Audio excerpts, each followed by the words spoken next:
Yep. All right, we are now live, and I want to apologize for the delay. Everything was just, I don't know, not working right, cooperating. Everything had a delay, and we got a few things we're gonna go over. I'm gonna share a few things, and we could discuss about them. I'll probably be doing a few screen shares. One thing I want to start off going is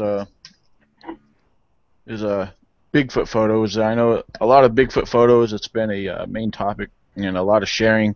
And I know you, Fred, seen a lot of what I've shared and reshared, and what a lot of other people do post. Tracy, perhaps you've seen some as well. I'm not going to mention no names because the screen shares I will share. I think they will speak for themselves. Then also we're going to be talking about being zapped. What's it mean to be zapped? And and Fred, when we get to that one, I'm gonna let you do the talking on that, and then we could all discuss and share what we think on that. Then later on, we'll get into talking some more about the expedition coming up next week, and which I know I can't wait for. I know Tracy's excited for it. Oh yeah. And give me a second here. I got some photos coming up here. These should be pretty interesting. Hold on. Let's go to this one group here. Yeah, Tracy, I see you and the family have been enjoying some outdoors, huh? Oh yeah. Yep. We had a pretty good day today. We walked for about 4 hours on the hiking. Yeah. Yeah, it's been beautiful outside. We actually cooked out earlier and sat out on the patio. It's been nice. So. Yep. Beautiful day. Love it. All right. All right. I'm in a group right now. Let me come back to here. Now I am going to screen share. Oops, where'd it go? I am gonna start screen share. Now you'll see it on full screen as long as I'm talking. So wait till I get down to where I want to go. Okay. All right. Well, here's one gentleman shared a picture, and we know where it came from. Right. Now, on the caption below, and this is coming from the gentleman who originally posted this picture. It's saying, "What an entire nest of squatch! Look like they're huddled together. Not difficult to spot as only black furry things in a bright green forest." That's how it's wrote. And I'll click on it, try to enlarge it. Now, if you ask me, you see all the green trees, all the leaves, and in the background, this would appear to me. This is my honest opinion. If you guys feel any different, feel free to say so. It looks like you got a opening, more of like a hollow inside of the bushes there, which shows more of a darker coverage inside. Honestly, my opinion is there's nothing in here, just but the green leaves on the trees and all the small plants, and then this is like a hollow entrance into the bushes. Do you guys feel any different on this? Well, what I'm seeing, it looks like a tree that's been uprooted a long time ago. But if you look carefully, where this little group of saplings are right here. Yeah, over here on the left side, more or less. Yeah, bring the picture back up. I see that. All right, yeah, as long as I'm talking, you guys see full screen. Okay, now. Yeah. Left of the trees. Yeah, okay, right, directly across from there, underneath of it, you got a bent circuitry going toward that right corner. Right. There's an X right there. There's a limb coming back around. It's like a small X right there. You see that? Well, I see. Yeah, I see what you're talking about. I mean. Yeah. That's the only thing I see. Yeah. But I mean, I see the X. I see exactly what you're talking about. No, I think that's probably just coincidence, the way everything's kind of grown in there. But yeah, I see exactly what you're talking about. So, yeah, that's the only thing I've really seen. Now a day or so ago, they took his picture here, and at one certain spot inside it, right, right next to the trees there was.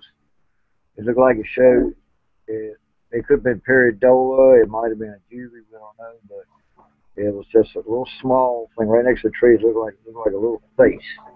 But because I zoomed it in as far as I can get it, and on mine zooming it in, I mean I had to do a lot of zooming, yeah, correction, and clearing everything, and it looks like a little teeny face, not a skeleton face, but right. a face.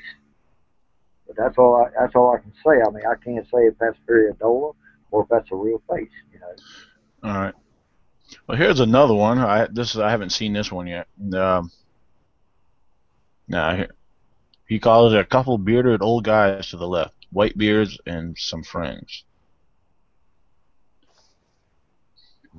Now I'm not. I don't. I just want to laugh, really. Well, I see rocks. I mean, rocks and possible stumps. Yeah, the growth around that tree. Yeah. Over to the left, over to the right of it, where it looks like a stump or something. Yeah.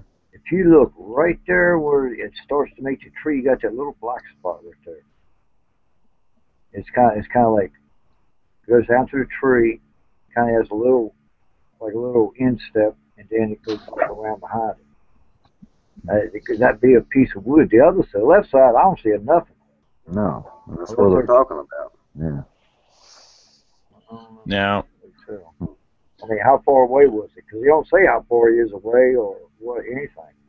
no, he doesn't specify on a lot, but I'll tell you what.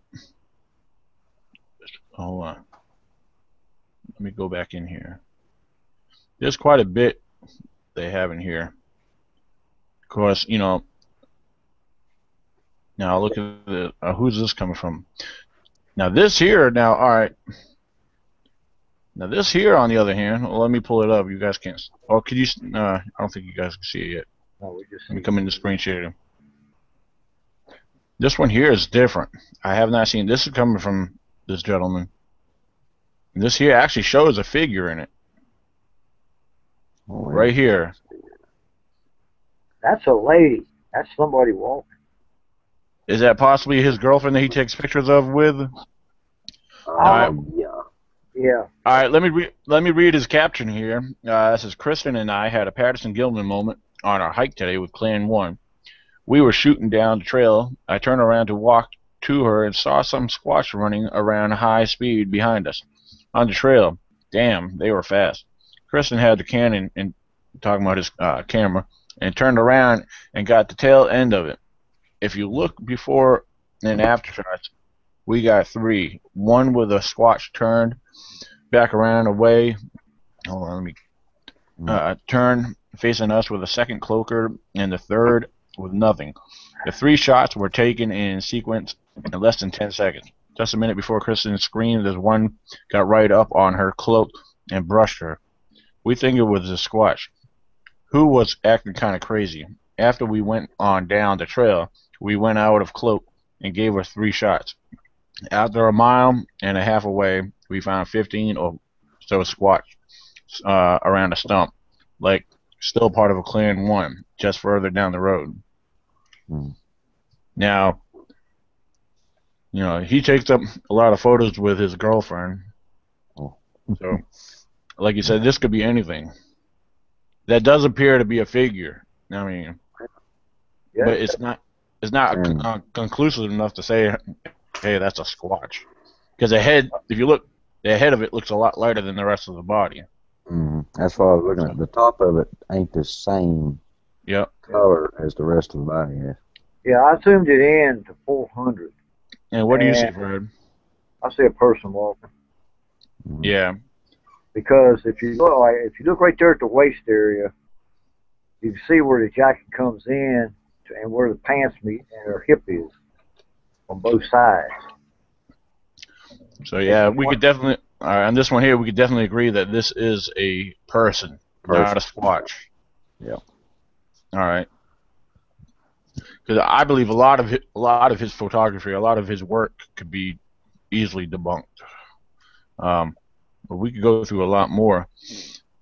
There's another place I want to try to get into. If you guys give me a second. Okay. I want to actually take a break from his photos and go into somewhere else. Give me a second. See if I can pull it up.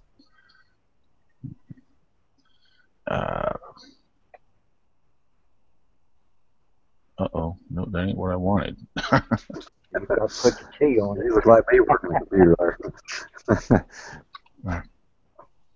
Okay. Shame on you. All right, here we go. Give me a second. I'm getting into this group now. IELIEBERS. What's that? Nothing. Is it someone?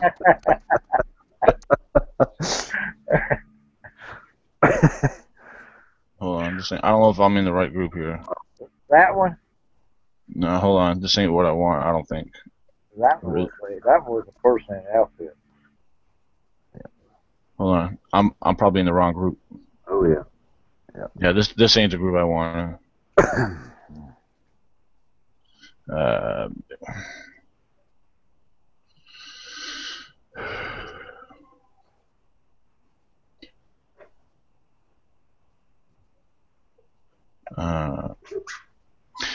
You know what? The group.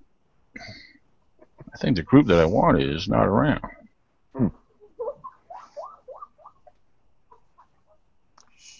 Tracy, I hear a little girl laughing. Yeah. Yeah. Yeah. Well, since I can't find the group I want, that's all right. We'll stay on some of these other ones here. This one here.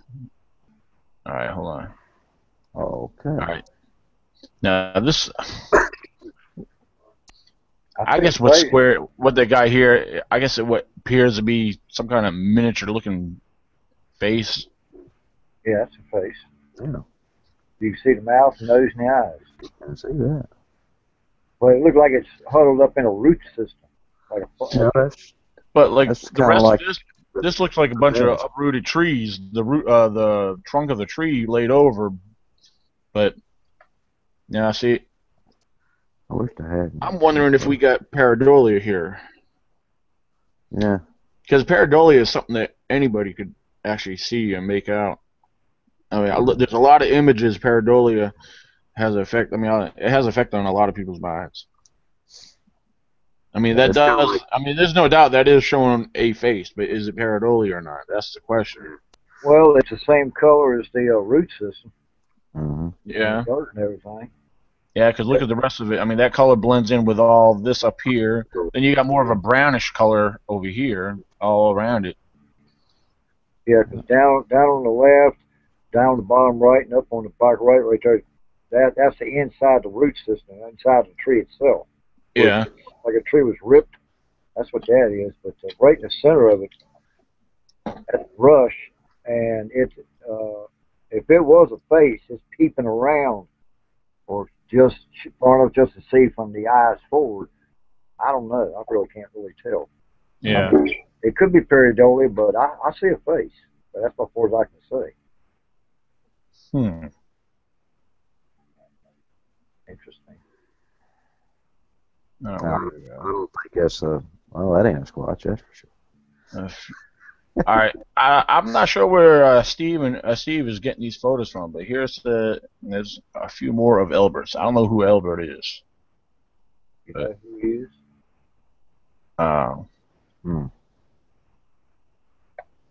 Yeah, why I only want to click on the picture. What's going on here? All right. Oh, there's a deer in that picture. Yeah, they're talking about right behind that cedar tree, right there.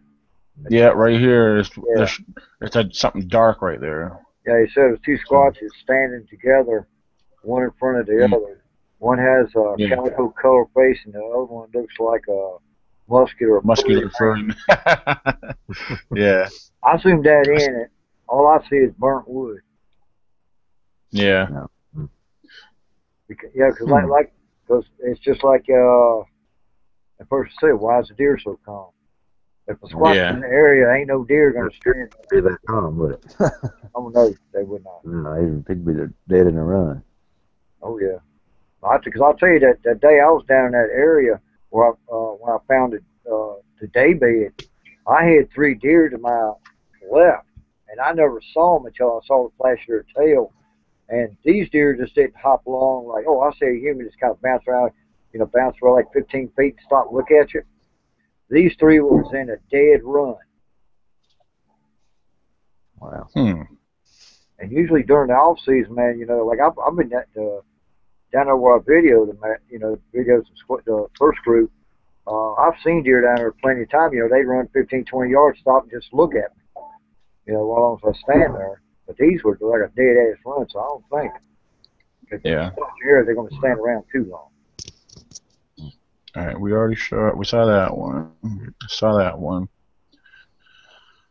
that one. Oh, look, they even did a zoom up on that one. Yeah, even CJ. Yeah. Right there. Yeah. Even CJ said you can see the different color hair on the head. 2 arms are short. Yeah. Yeah, that's the big giveaway right there about the arms and the head being a different color. And Yeah. See, CJ did good at zoom in on that. He was I'm sure he's viewing. I know he wanted to try to join in but he said that he didn't know if he could with his phone or not. Right. What do we got here? All right, that's the one we tried to look at earlier. Hold on, let's keep going down. I know this group has plenty of it. Yeah, because you're getting the same things I'm getting. Yeah. Yeah, now this one right here. Arrows. The red arrow, I'd reckon would be the squatch laying on his belly, and the white would be its face, and the yellow would be its hand. Mm-hmm. It does look like something laying there. Yeah. Yeah. Zoom that in. Yeah, kind of zooming in. Well, all right. That's all I can do right there while I'm on this. So. Now that does look like something. It does. There's something laying there. Back out? It's not a bear, I can tell you that. That's not a bear. Let's see it. Oh, here's the guy's name. I don't know who he is. Albert Fuzz. Hughes. All right.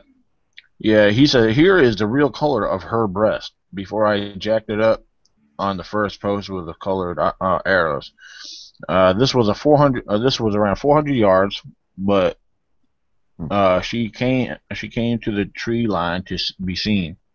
I have some planning to do with this zoom lens, and it may be why she was back so far from me, because it's long and makes my cam look more like a gun.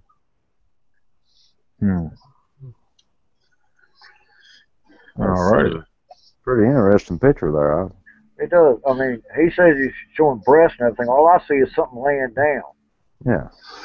Or if it's. I've heard of them crawling on their bellies before too. Yeah, like the ones that threw the mushroom at me. They were laying on the bellies less than 12 feet behind me, and I never saw them. But this right here could be walking out, like you said, walk out of the woods and just kind of like squat down behind the rock. That's all I'm saying.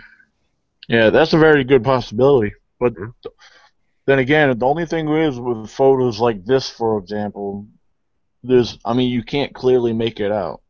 I mean, there's a lot of photos you can. Fred, if you don't mind, I'd like to share some of yours and show people what good photos look like. That's right. Knock yourself out. I don't care. I've got a suggestion. Do you have? Yeah, what's that, Tracy? If you do get a picture of a Sasquatch, right, go back or go over towards that area, even after they move out, and take another picture to show the before and after. I do have it. I got 2 videos. All right, you got this picture here. All right, I made it. Yeah. I made that video, and I went back the next day and made the same video with nothing standing there. Right. Yeah. Wow. Let's go into your regular photos here. Yep. That's two, I, right? Is that two of them? Actually, there's three there. Three there. Okay. And there's one over to the right, left side up in the corner, but he's kind of blurry. Yeah. He's about 8.5 foot tall. But there's three of them. And the one on the left, if you look at her left shoulder, there's another one behind her looking toward the one on the right side of the tree. Right. there's one of Tracy's photos. Hey, what? Oh. I'm trying to find Fred's photos here.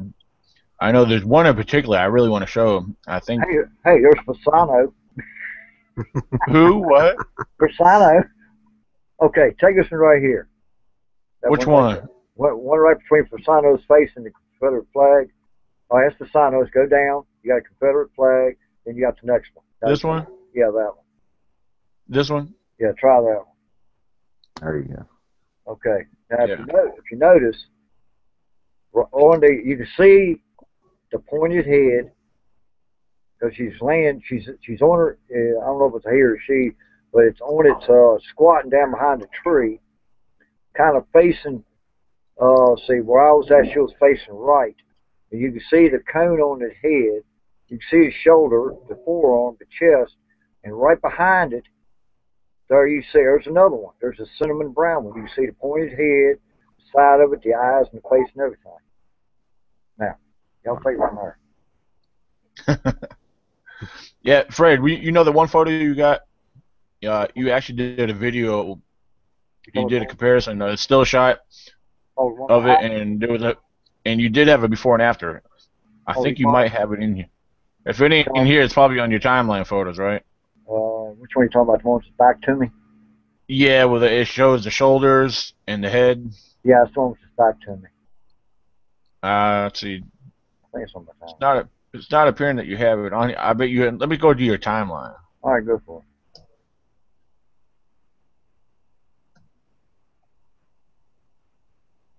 All right. Now remember, there's two Fred Caneys. There's one here. It's me, and there's one up there next to DC. All right, we're going on the Fred's photos here, so who knows what we might come across.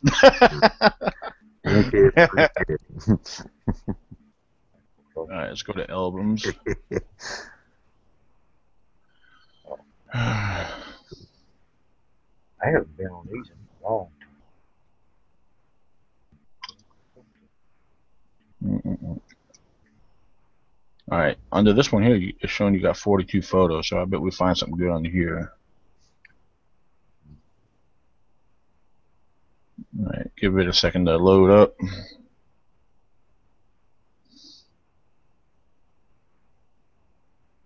Alrighty.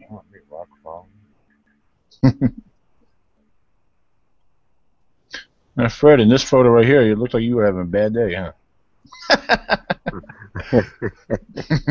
You're married to, I'm married to, man. You lost compression. I think he lost compression on that one. Yeah. Let's see. What the? Let me go down here, scroll down slow. I got a lot of history. A lot of structures. Right. There's that G. It's green now. Yeah, different color now. All right. I'm not seeing exactly what I wanted here, but I know. I think what I'm going to have to do is I'm going to have to go to my pictures and find it on my downloads. Yeah, because I could have sworn you had it on here, though. I might have. It's somewhere. If I do have it on here, it's on here somewhere. Yeah. But, all right. All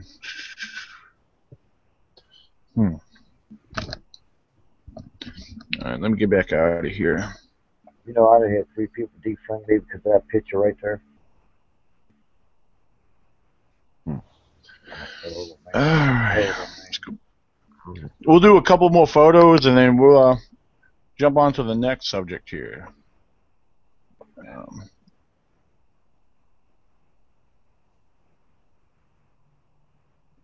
right.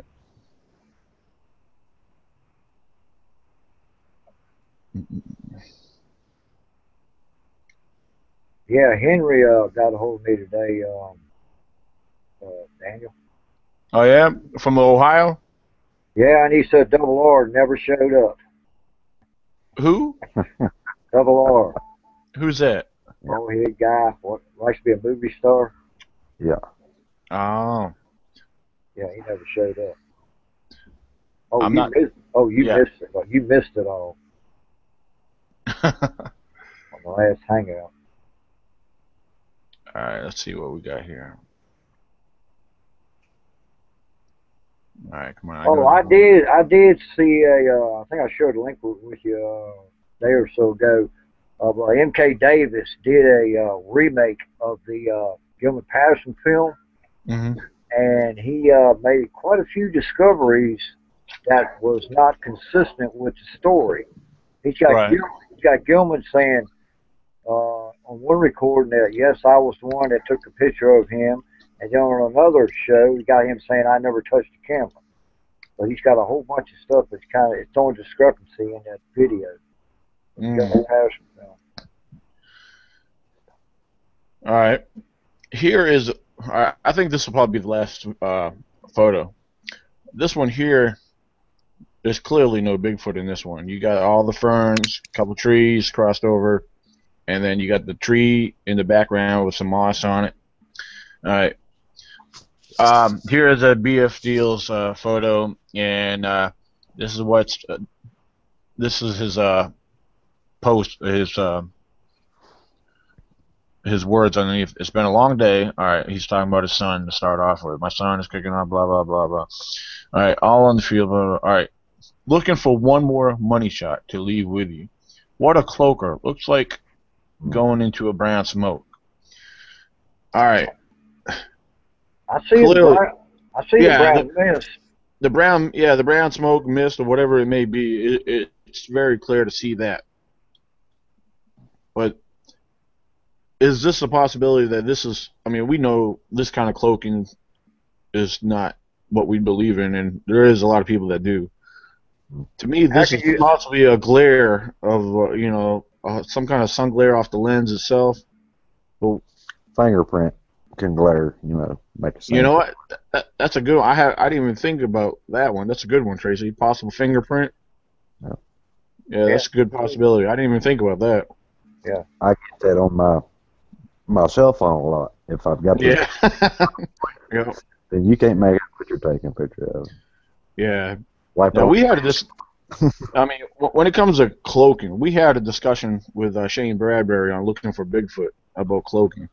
I mean, I know a lot of people agree cloaking, to what cloaking is very well misunderstood. I mean, cloaking, there's ways of blending in with nature, which is a possible form of cloaking.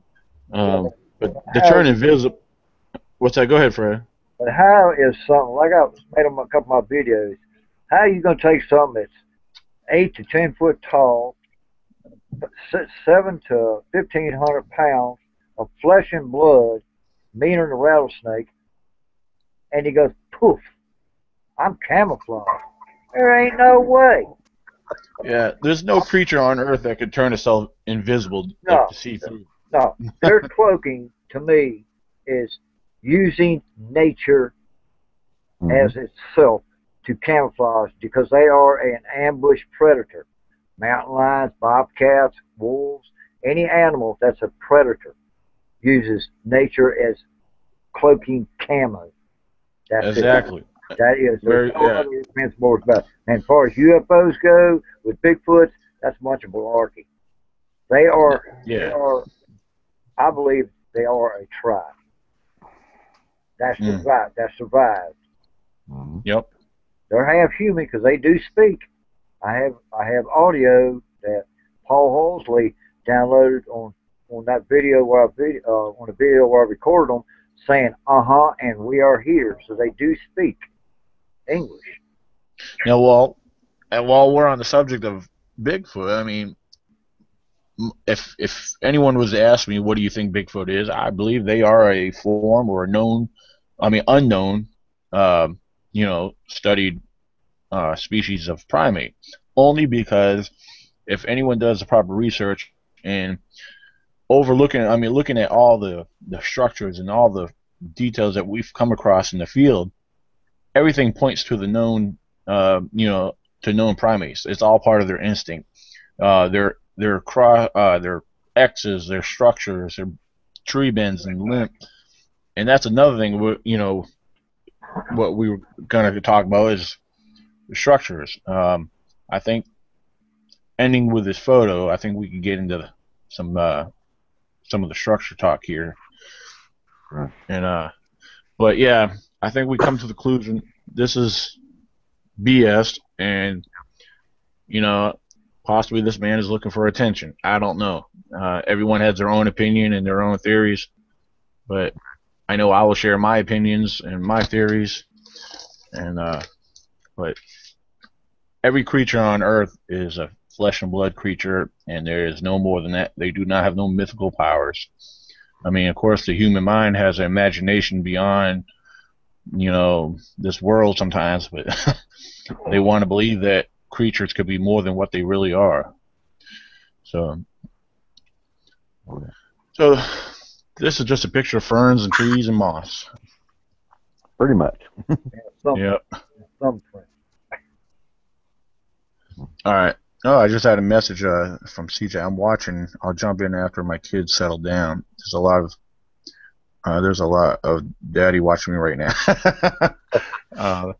Yeah, that's funny. So yeah, there's no way.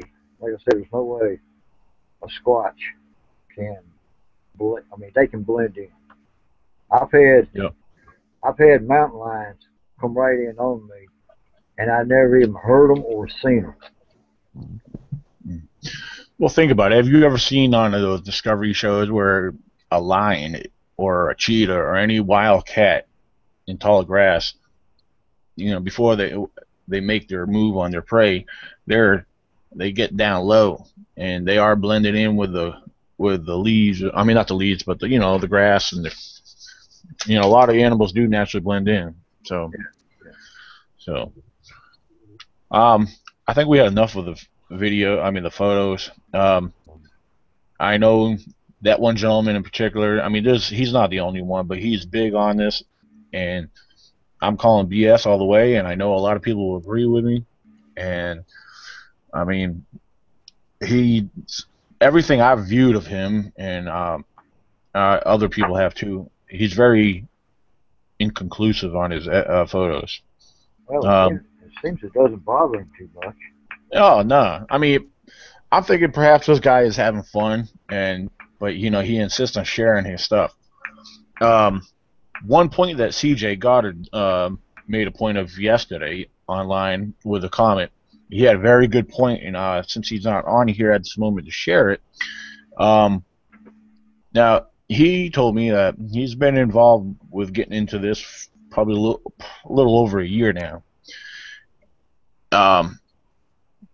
Luckily, he got into finding the right people and seeing the right stuff that got him pursuing this and continuing this.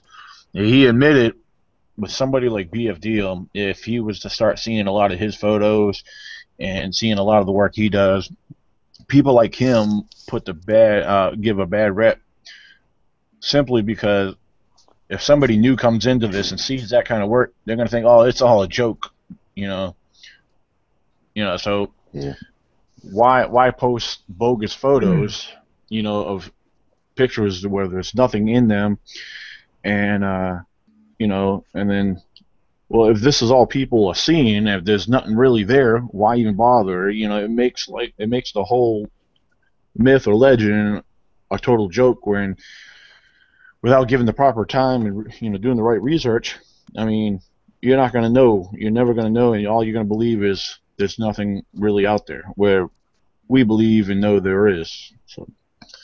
So with that being said, I think that's why I believe it's important to share some of these photos, and anyone new out there or curious, or especially all the enthusiasts, that want to keep trying to pursue.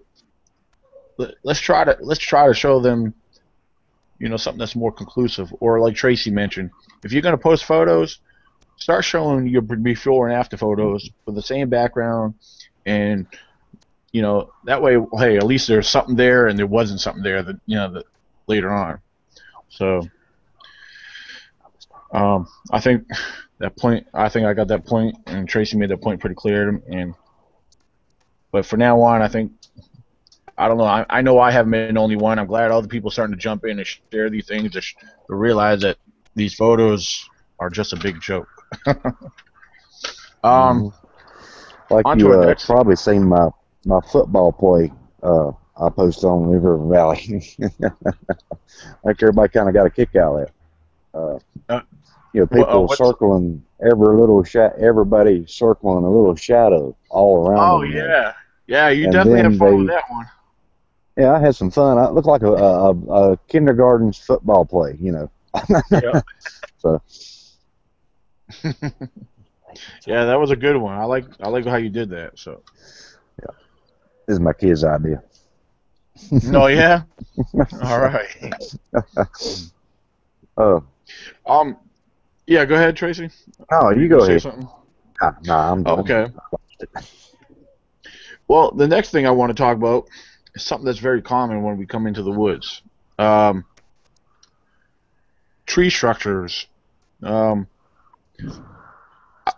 start off with something like a tree bend. I know a lot of people come across snap limbs, bent and twisted limbs, and they are pretty common in a lot of certain areas. We know a lot of them are created by weather because a lot of them are dead. But I know I myself, and I know Fred has, and I'm sure you have, Tracy.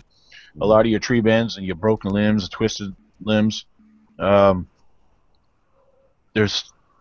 not always old. Some of them are fresh, and they're pretty strong trees to be bent over. First of all, let's talk about what do you guys think? What's your opinion on what they are? Fred, we can start with you. All the videos I got on tree structures, there's one thing that I always talk about, and this goes to everybody who goes out and researches Bigfoot. When you see a tree snap, look at that snap. If it's got a twist to the left or to the right, that's not nature. Now, I'm an arborist. I've been an arborist for years, and I know the difference between man-made snaps and natural snaps. When wind, if you take like here in Virginia, we have sugar maples, bull maples, sumacs, oak, red oak, white oak, black oak, and locust trees. And 90% of the structures that you see in my videos are mostly maples and locusts and some sumac. When the wind hits them, the wind will bend them, and you'll see a small bend at the bottom of the tree. But if it's a snap, always, if nature snaps it, it'll be just a straight, flat-out snap. Now, on some of the structures I got, on some of the snaps, like on locust, when they bend it over and snap it, the inside of the tree will bow out and make it look like a square corner on them. But maple is a soft wood, so most of the ones I found have been either shoved in the ground or set underneath a dead tree trunk or something like that. But like I said, on structures, as far as the snaps, when you look at a snap, you can tell if it's natural or not by looking at the twist right there at that snap. Sometimes you got to look real hard. And I tell people, when you're in the woods, observe, pay attention to what you're looking at. Nature does a lot of stuff, but if you take and observe what you're looking at, that'll tell you everything. It's like when you go tracking, you track a deer, you can tell the difference between a buck and a doe. Exactly. Same way with the snaps. Yeah. All the ones that I've seen in my area, the squatches, when they snap them, I don't care if they're 10 foot up in the air.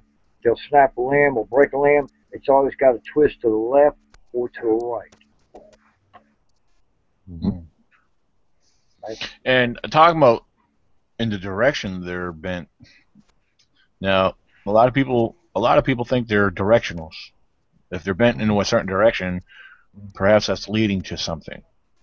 Now, I have my own thoughts and theories on it based on some reading and studying that I have done on known primates. But what are your beliefs or theories or on the direction that they're bent? Does it mean anything to do you think it means anything, or? The first directionals I found, I walked up in, I followed it. Actually, what I found was a stick shoved in the ground and a bunch of sticks laid on top of it in little X's. But then there was one big stick and laid on top of facing one direction, so I followed it. And I come to a couple of bedding areas, and I got growled out of there. I don't know if it was bears or what. It was three of them, and they growled out. They growled at me, and I backed out of there. So I can't tell you what it was, but it did take me to a bedding area. As close as I can. Interesting. Yeah, as close as I can come to it. You know, wow. When I'm out in the woods, if I see a break, I follow it. I try to at least. And 90% of the time, it goes up into the lower brush, where you got to get on your hands and knees and crawl. I mean, you can see a path going through there, but I wouldn't walk through it. That's sick.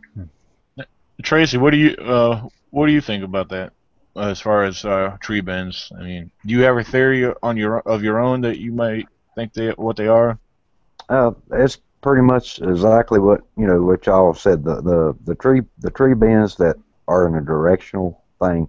Most of the time, you'll find another one very close by in the same direction from a different pathway.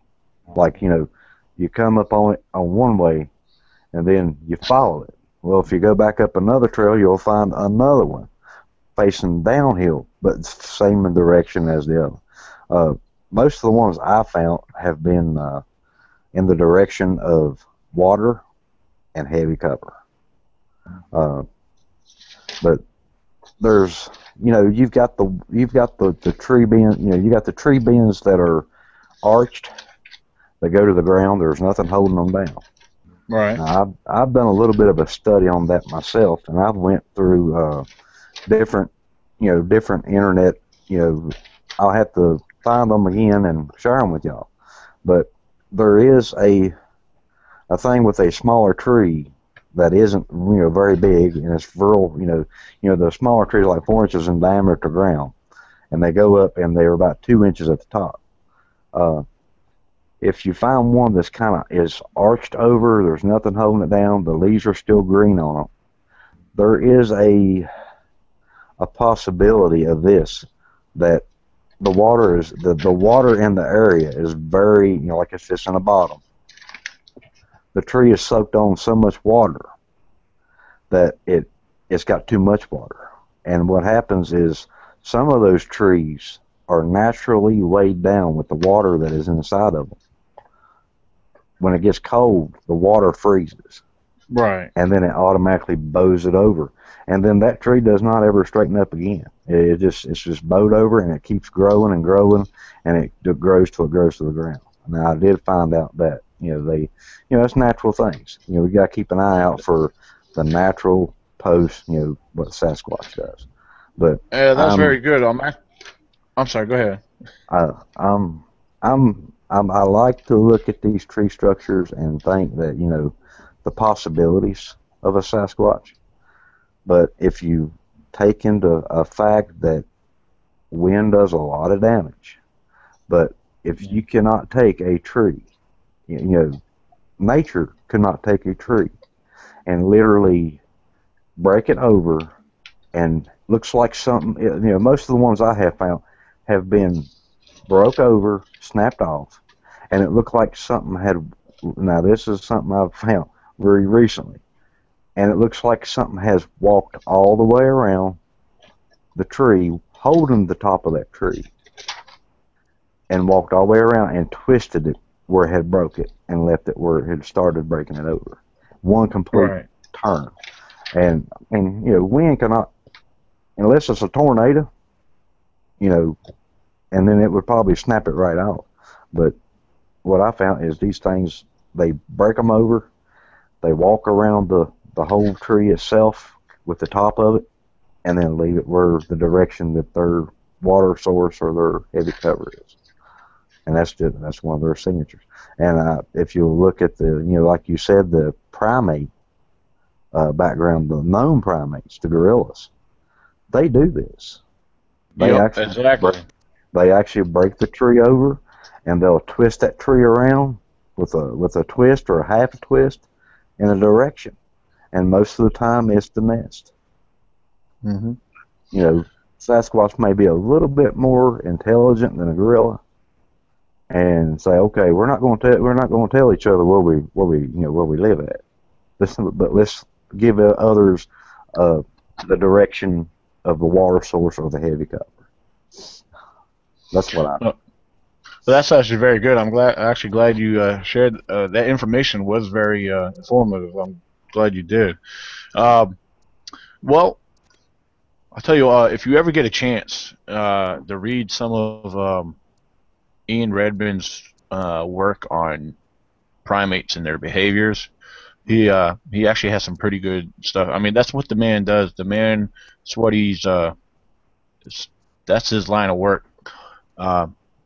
He's been up close and personal with known primates, the gorillas and chimps and the bonobos, and well, a lot of the tree bends with the known primates, a lot of these, if the tree bends that we come across if they are from a Bigfoot, well, according to the known primates, a lot of these are signs of intimidation in territorial areas.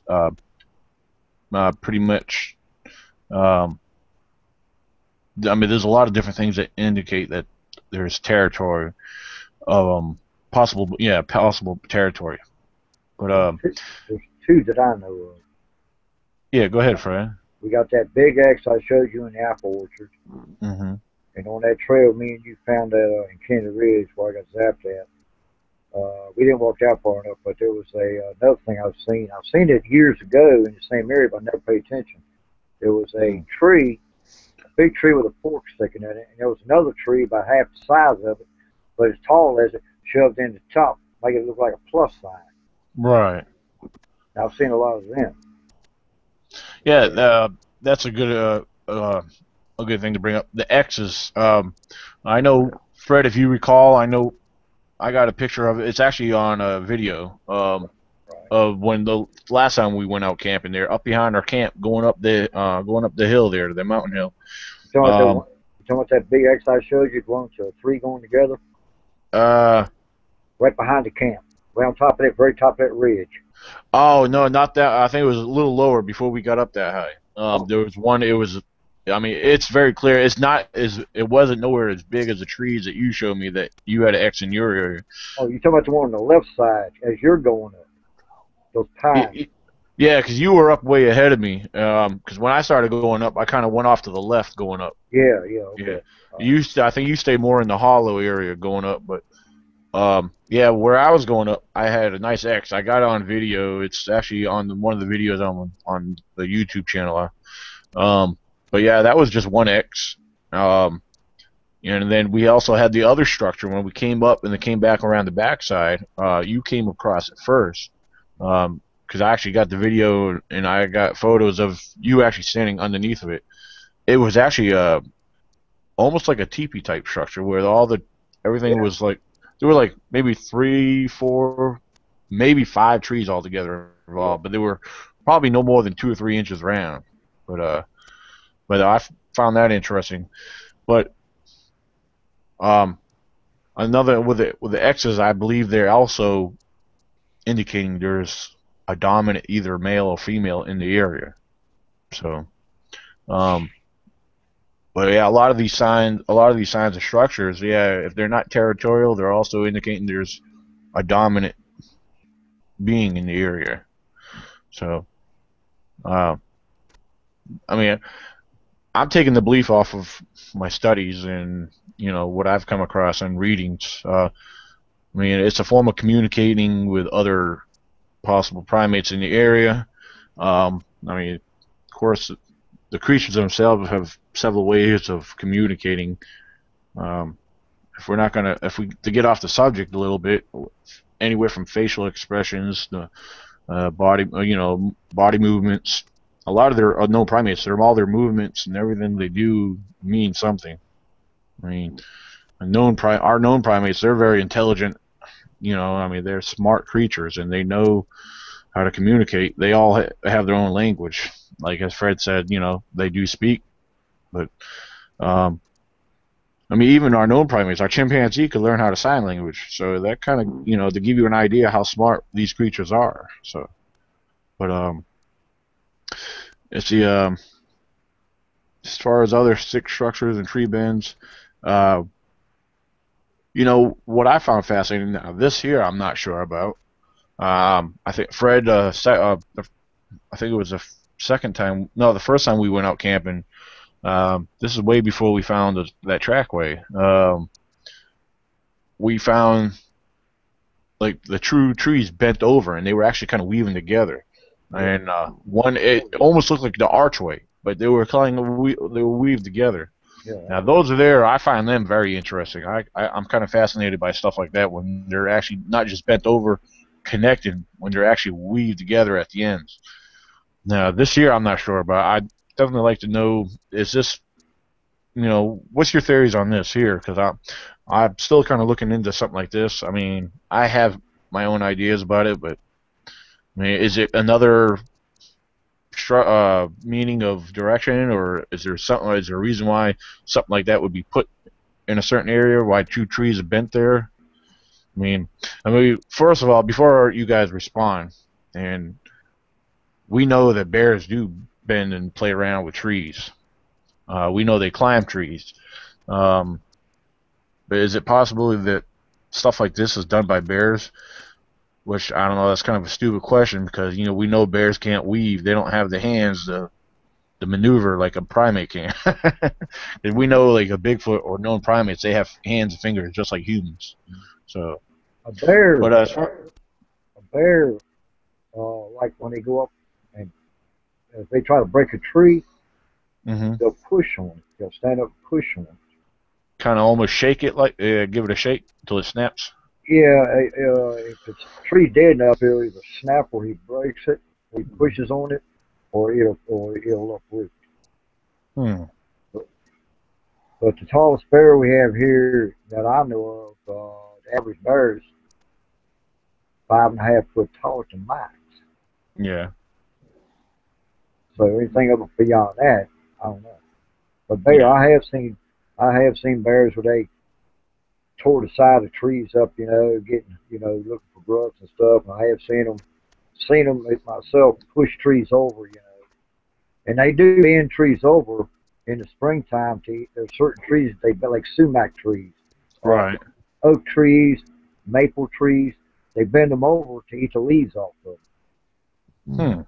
I have seen that, and I think that's what that one that me and you saw that day, first one or the second one. That's what he was doing when you said bear. Right. But we do have one up in the tree next to the camp, and Daniel said bear, and we all turned around and looked, and it just jumped out of the tree.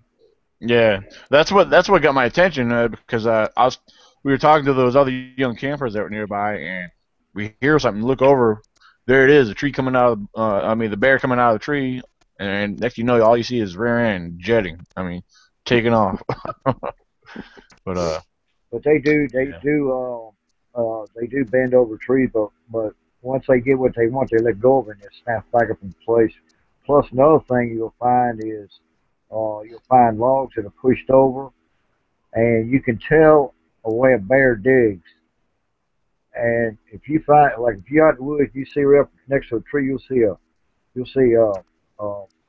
like something stuck a hand down there. Yeah. Paul, if you take your hand and do the same exact thing, you'll see two different designs. The same thing, but two different designs. Yeah. As far as the fingers and claws, as far as fingers and paws go. So you can actually tell what if it was a bear or not. I've learned that because when I'm in the woods here lately, that's one thing I've been noticing a lot of is when the bears dig for grub or for worms or insects or honeybees or bees in the ground or something like that. I've noticed that they dig like that, and you can tell the difference between a paw print and a hand print. Because every one I see, I'll try to dig the same way, and it always looks different. Right.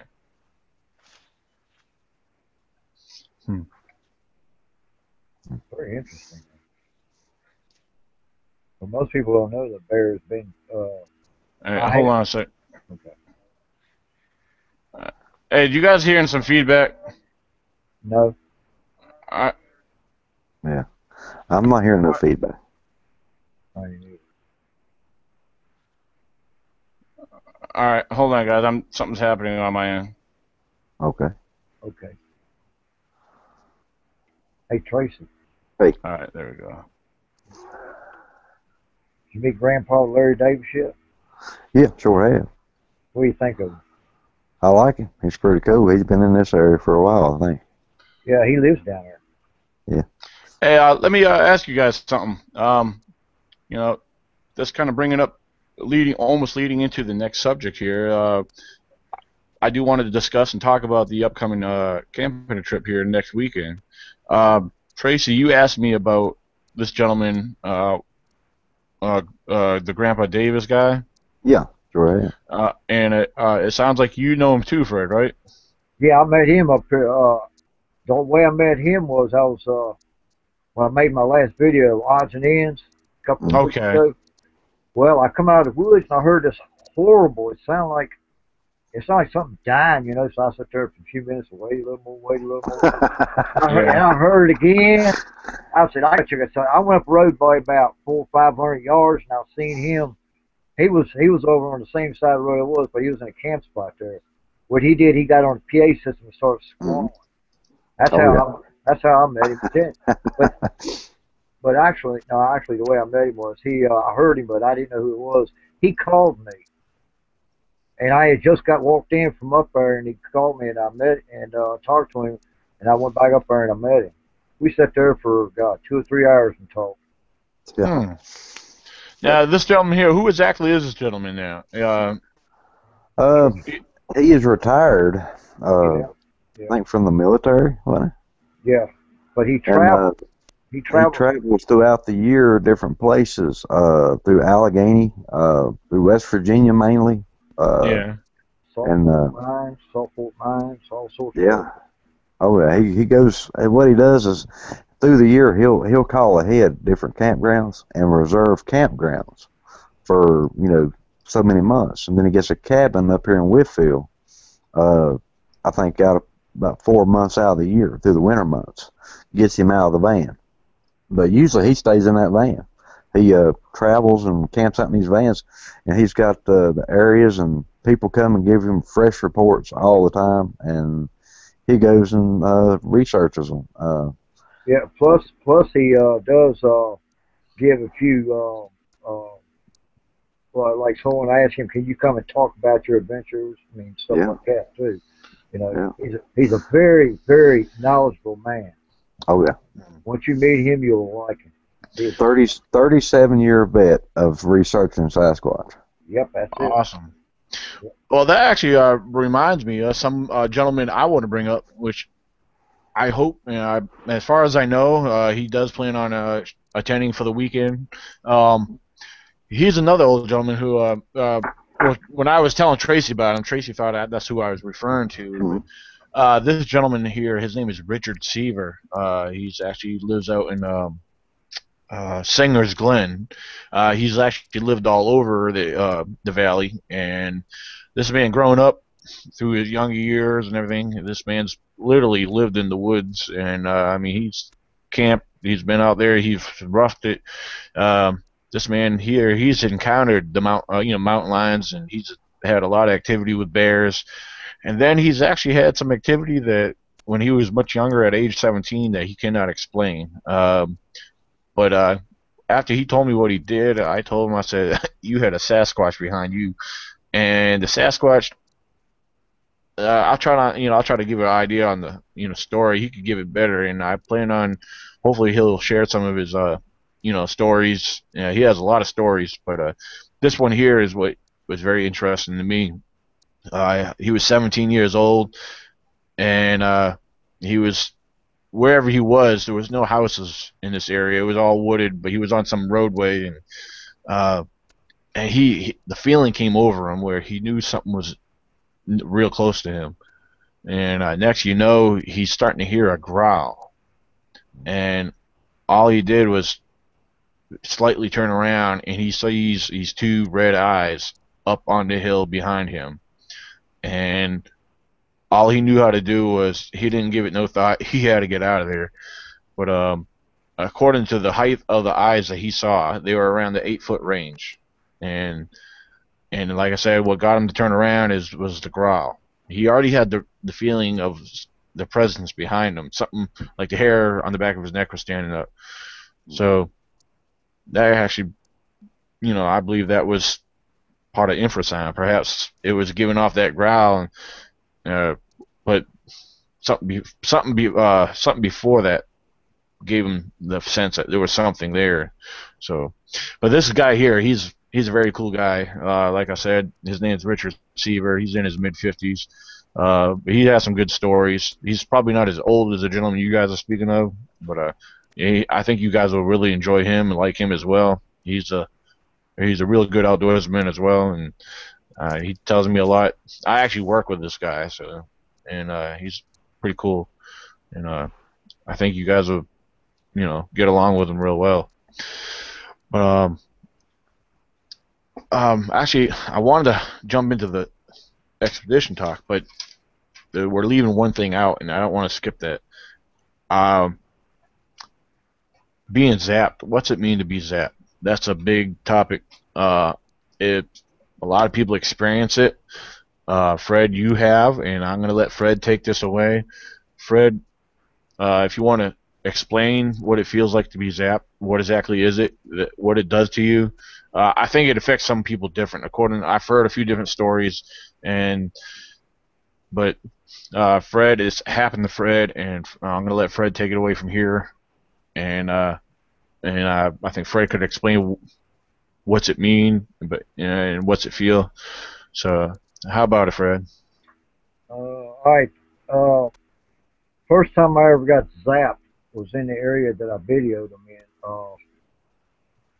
I was the first week I was there, I was walking out, and I got about halfway between bedding areas in my Jeep, and I felt like I hit this 150-foot stretch. Felt like I was gonna die. I had stomach pains and everything. Next time I was sitting there talking on video, and I started getting nauseated. Got to another area, Kennedy Ridge area. I walked back up in there, and my head started hurting. And I mean, it extremely started hurting real bad. Walked out of that area, walked right around on the opposite side of the ridge, and I got hit even worse around there. The only thing I can conclude is that I'm getting too close to the clan or something like that. Like with Scott Carpenter, he's been zapped. He's had electricity go from one side of his body to the other. He's felt nauseated too, But like you said, it affects people differently. Me, when they hit me, it feels like a sledgehammer hit my head. And the closer I get, the worse my head hurts. Then I said, all right, let me try this. So I backed out of there and tried and walked away, and my head stopped hurting. But when I turned around and walked back into that area, it would start all over again. And I've been grand total. Well, I know, Dan, I took you to that one, my first area that I got zapped in. You mentioned something where you started to have a little pain on your right temple. As soon as we were coming out of the woods and came up on that trail, I mean, I was fine. I was feeling fine, but till as soon as I got up in that one area on the trailway that you were taking me up, that led up further up on that ridge area, yeah, it hit me. It was up on. I felt like I had a headache. It was on, around my temple, and Yep. it lasted probably 2 to 5 minutes. Yep. So yeah, so if I was zapped, that I mean, like I said, it didn't hit me till right there, and then we went up a little ways and it stopped. But it felt like a headache, but it was like right in my temple area. So if I was zapped, I guess hey, it wasn't fun, but it was cool. If that makes any sense, I mean. Yeah. Have you been hit, Tracy? I can actually say I blamed it on altitude sickness. Because it just, I mean, you get into certain areas, you're up high, and the nauseated feeling. I've had that before. I felt like I was like I was going to die from lack of food or just lack of oxygen or something. But I mean, I couldn't say I've been zapped as hard as hard as y'all have by having the bad headache. Right. But there has been times that I have felt the pressure, on my head and the nauseated feeling, and I mean, and it will go away after you walk for a good little distance. It will go away. But I mean, it could have been a lack of food on my account, or I don't eat before I go up, because if I do, I'll be over in the bushes somewhere. Yeah. Yeah. Well, it's not fun getting hit. I can grant you that. Scott, like I said, Scott Carter, he got him and another friend of his went up in the woods one day, walking a trail, and he wanted to provoke a squatch. So he provoked one. And he said it felt like touching an electric fence. He had the charge go from one side of his body, from one arm all the way straight through his arm, across the chest, out his other arm. He said he was zapped by electricity like that. So there can be different ways that people can get zapped. Like me, I get headaches. Scott, he got electricity going through him like an electric fence. I have been nauseated and everything. In my area, it's not that high.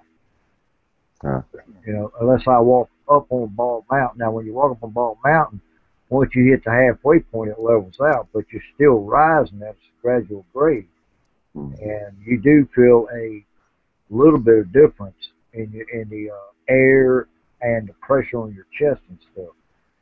But that's if you pay attention to it. Now, talking about high elevations and stuff, which that could possibly be a feeling, a sign of feeling maybe nauseated or whatnot. Well, I know, like when me and Fred were out, camping in the area where the expedition's taking place. I mean, we've gone up on some pretty high ground around there, and I mean, I didn't experience anything out there. But I mean, like I said, we were on pretty high ground, some high elevation. There's some areas that we have not gone to that are much higher than some of the ground we've been on, but yeah. But perhaps maybe in certain areas it may affect differently. But so yeah. Hello, we got a new participant here. Cool. Hey, my little girl has been sitting here waiting on me. She's going to tell you what we found today. Oh, cool. Oh, all right, cool. All right, take it away. What's your daughter's name? This is Michaela. Michaela, okay. Yep. Yeah, we were going hello. We were going on the trail today, and we went past some rocks, and there was like 2 rocks stacked on each other. Really? But then there was like walnuts that were crushed under it. And then you would walk up a little bit more, and there was a cut tree with a rock on it. And then there was more walnuts that were crushed. They were acorns. Yeah. Oh, Cool. Daniel, the primates in the wild on the right. National Geographic Channel and all that, they take rocks and crush their fruit open. Oh yeah, yeah, absolutely. But, you know, this was kindly off the trail that one was. But the other one was pretty close. But there was a laurel thicket from heck through there. Hmm. You know, I don't see a person doing that. I really don't. No? Hmm. Yeah, now I've Pure love, eh? talking about rocks being stacked on top of each other. I've come across it. I know Fred has. I mean, I've had it not far from where I'm staying. I mean, when I've hiked through the woods on the lower part of the parkway, I mean, I've gone out in the woods and stuff and come across like 3 rocks stacked on top of each other, just like the ones you showed me, Fred, in your area. We found those 3. We found 3 just last year right up here. Uh-oh, we lost him. Uh-oh, I don't know what happened there. All right, he'll come back in. I'm sure he realizes he's out. But yeah, I'm not sure who the other person was. Oh, there's Tracy. He came back in. That's all right. Yeah. Not even a quarter mile from the house, up on the mountain behind us here. We found 3 rock stacks up there, off a trail, not on a trail, but off a trail. Pretty cool. Now, what do you guys think stack rocks mean? Is it probably mark travel ways? Kind of like the. I think it might be more of a marking of a good hunting ground. Yeah. Is it possible? I mean, do you think maybe people are doing it for some reason? I mean, if not, I never heard of anyone doing it. Indians actually did that back in the day before settlers.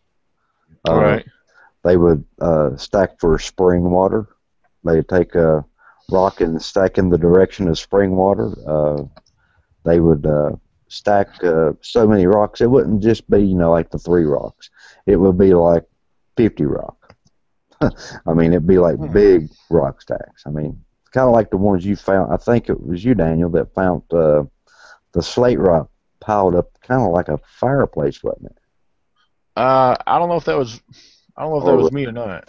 Or you might have shared it at one time from Pennsylvania. Oh yeah, I might have shared a picture I might have found on Facebook or something. But yeah, yeah. But Indians did that kind of stuff. Okay. We did. When I took Daniel up on that ridge first time back in spring, when me and you walked all the way to the top of Daniel. Yeah.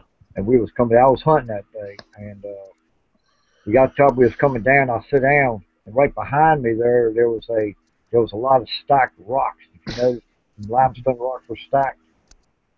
Remember that? Oh yeah. After yeah, I told you I was experiencing my headache. Yeah, we walked up the trail, and then we walked straight up the ridge, right to the top of the ridge, and then pine thickets. Yep. So we coming down. I had the 22 that day. Yeah, I recall that. Yeah. Yeah. There was some rock stacks there, but I never paid attention to them. Dude was like, what was it, like 2 sets of them, I think? Yeah, there was 2 sets of them. Okay. So, but yeah, before we end this topic about the being zapped and everything, now one thing is what a lot of people believe, and it's something I've considered, being zapped, like feeling like the different feelings and stuff. And like I said, everyone's different on what the kind of things they may feel when it happens. Infrasound. A lot of people bring up infrasound. They believe it's a form of infrasound. And infrasound is, a lot of animals, use this, like perhaps something simple like when you get that feeling of fear all of a sudden and the hair on the back of your neck starts to stand up. That's caused by infrasound. Coming from where, we don't know. But I guess when you're out in the woods, if you get that feeling or something, I guess it's that instinct that comes over you, and you start to feel different things over your body, like, like it's a form of electricity coming across, I don't know, like you get a different awareness. Also, other animals. I believe what is it? Elephants. Elephants use infrasound. Um, on the ground, through their feet, and um, Whales, dolphins. yep, yeah, that's a good one. That's a good example. Yeah, whales, dolphins, I believe, but whales are a good one. Um, let's see. And Um, you got ultrasound. yeah. Um, but yeah, being zapped.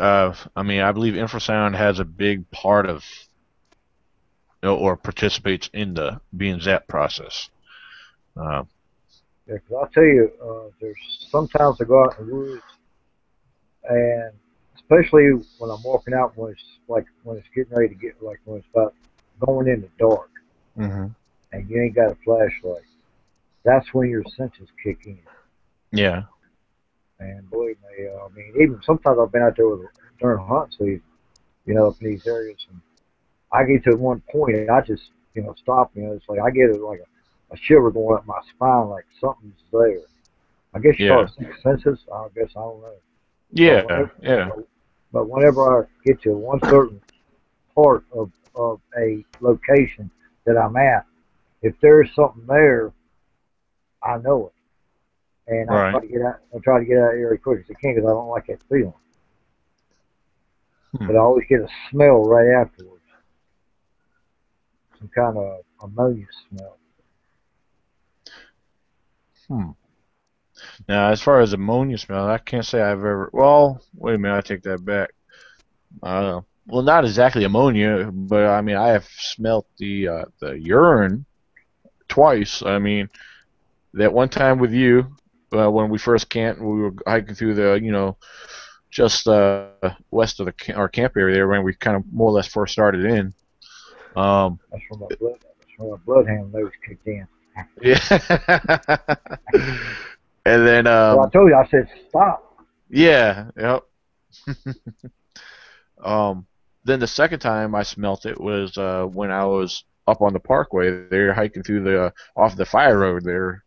I told you when further up I went when I was just to the right of the laurel brush. I was up there for a while. The wind was kind of blowing on and off, and that's where I set up my tripod and everything. I had my camera out, and then I had my parabolic mic out, listening on and off. And as I was just standing around, kind of just being observant, just looking around, I guess when the wind picked up, that's when it hit me again. I was like, I stopped. I started looking through the lower brush because everywhere else behind me, you could see through the tree. You could see pretty clear. Except in the top, it got darker because it got thicker up top. But all to the left of me was lower brush. And as I was recording, I was like, if they're up there, if they're in there, I wouldn't know it. They could see me, but I can't see them. But there's something giving off a scent of urine. I mean, now if it was a squatch, I don't know. Could have been any other animal that I could have smelled their urine, like a bear, for example. But I mean, if it was a bear in the area, I mean, I was talking at normal tone, so if there was a bear in the area, I mean, they probably would have gone away because I mean, I wasn't yelling. I was trying to stay as quiet as possible, but since I was recording, I had my video camera out. I was talking at normal tone. Um, but yeah, that one time I did smell some urine. So, you know, uh, how about you, Trey? You ever experienced any smell of urine in the woods before? Not as much urine as skunk Yeah. and something dead all at the same time. Me and my Hmm. son was up there at the what we call Ground Zero now, and we had drove up to Comer's Rock, up to the very top, Mm-hmm. and we sat up there and listened and shined the uh, little toy spy camera out in the woods. Couldn't see nothing. No. Done some, my boy and my nephew, they both done some calls, stuff like that. On our way down, it was a warm night, and the wind was blowing when we first got there. And, rolled down the windows and just, cruising through, kind of waiting for the squash to run across the road in front of us, kind of thing. Yeah. And we got to this one point where we was probably maybe not even a quarter mile from the end of it. And my boy rolled down his window the rest of the way. Well, when he did, through my window, there was a smell of like a stinky skunk. He's like right on the side of the road is what it smelled like. Mm. Well, and I stopped. I was like, boy, smell that. I said, roll that window up because you're dragging a lot in here. Yeah. He kind of rolled his window up a little bit, and we got, I said, we get ready to pull off, and I got thinking, well, wait a minute. And I done that again. It smelled like something dead. It went from real stint, skunk smell to something dead. Now get this, the wind's coming from that direction of my window. And it kept coming in. Well, this dead smell got really stint. Really, really close. Mm. And then it moved away. Oh, really? And the wind was still blowing from that direction. See, now that's interesting. Yeah. Yeah, it was. That is the area where I've had 6 reports in the last 2.5 years. Mm. So, and is this in your general? Yeah, is this in your general research area? You said. Yes. This is just south of where I'm at. Probably not even 12 miles. That's where I'm probably going to have my expedition whenever I have it here in southwestern Virginia. Huh. That's the area I'm telling Fred about all the time and telling you about all the time. It's pretty cool. Oh, okay. It ain't the place where I got the footprints though. That's the second area. I mean, I've got 2 areas and 5. Let's see, there's 5 counties. I've got an area in that I go in and research just by reports from those areas. Yeah, I got not to interrupt. I got a comment for Fred. It's not a question. It's just a comment. It's coming from CJ, who is not participating right now. He is watching. Fred, he said, Fred is like a Sasquatch and Yoda. He is very wise. Good man. Good man. Lane. Hey, CJ, if you haven't noticed, his head just got bigger. I think it just popped the Nah, that's cool, though. Yeah, feel free to comment in on anything if you guys want. Send me a message or something. I mean, it's not set up for people to send me messages. That was through Facebook. Yeah. But he's watching, so. It's like I tell people, when you go in the woods, all you got to do is observe, or look, observe, pay attention. Mm-hmm. When you go in the woods, you just kind of like pretend you're part of the woods and just let your eyes go, but observe very carefully, and you wouldn't believe what you would see. I try to tell people that. Yep. Yeah. And go slow. Exactly. Go slow. Don't bust into the woods thinking, okay, this, and this. I'm gonna look over here. All right. Don't run down the hills. Yep. Follow it and zigzag the hill. Don't just run straight up it and zigzag it and look and be observant. Yeah. Follow the deer trails up the valley. So the deer will zigzag a ridge to get to the top. Mm-hmm. And that's what you do. You pay attention. Listen for smell, sound, everything like that. Now, back to you, Tracy. Now, your area, you call it Ground Zero, correct? Yep, Ground Zero. I know. Okay. I know that's what usually the military or something bad happens. They call it Ground Zero. There's nobody alive. Well, okay. My Ground Zero is I'm basing it on activity and, pretty much the wildlife. I'm listening to audio right now from last week and from last weekend on Saturday morning back to the Saturday before that, and I have got my folder index full of wood knock, something very, very heavy thump on the ground, and I've got probably about I think it's 50 some hours to go out of 90. Oh wow! And that's what I've got just in the first 10.5 hours. something like that. I think 10.5 hours is what I've listened to. Yeah. And plus I skipped the daytime from when we put the audio out and went straight to nighttime. That's what I have to do. But, yeah. Now your foot tracks you found, you've been finding some very impressive foot tracks, and like the one coming from the trackway leading across that creek, and then I know you have found other ones before that. Now is this all in your location of Ground Zero? No, that is out of Area 1. Okay. That's Area 1. I've had to nickname these places because every time I put it out there, this is from this area, this is from this area. There's a possibility somebody's watching, locally, and they're going to go there and try to, do stuff to trick me. I don't want that. Nah, that's very wise. That's very smart. Never give off your exact location. I mean, that's because you're working that by yourself. It's like it's one thing when Fred names these locations. No one knows where these are unless they're actually look these up and but it's like I give off the location where we're gonna be, but I try not to be too. I try not to get too carried away with I just tell people we're going to be around close to West Virginia. It is the George Washington National Forest. That goes all the way down to where you are. It connects and it splits off with the Jefferson National. Jefferson. So, all my areas is Jefferson National Forest and what is the name of it? Mount Rogers National Forest, just south of Oh, okay.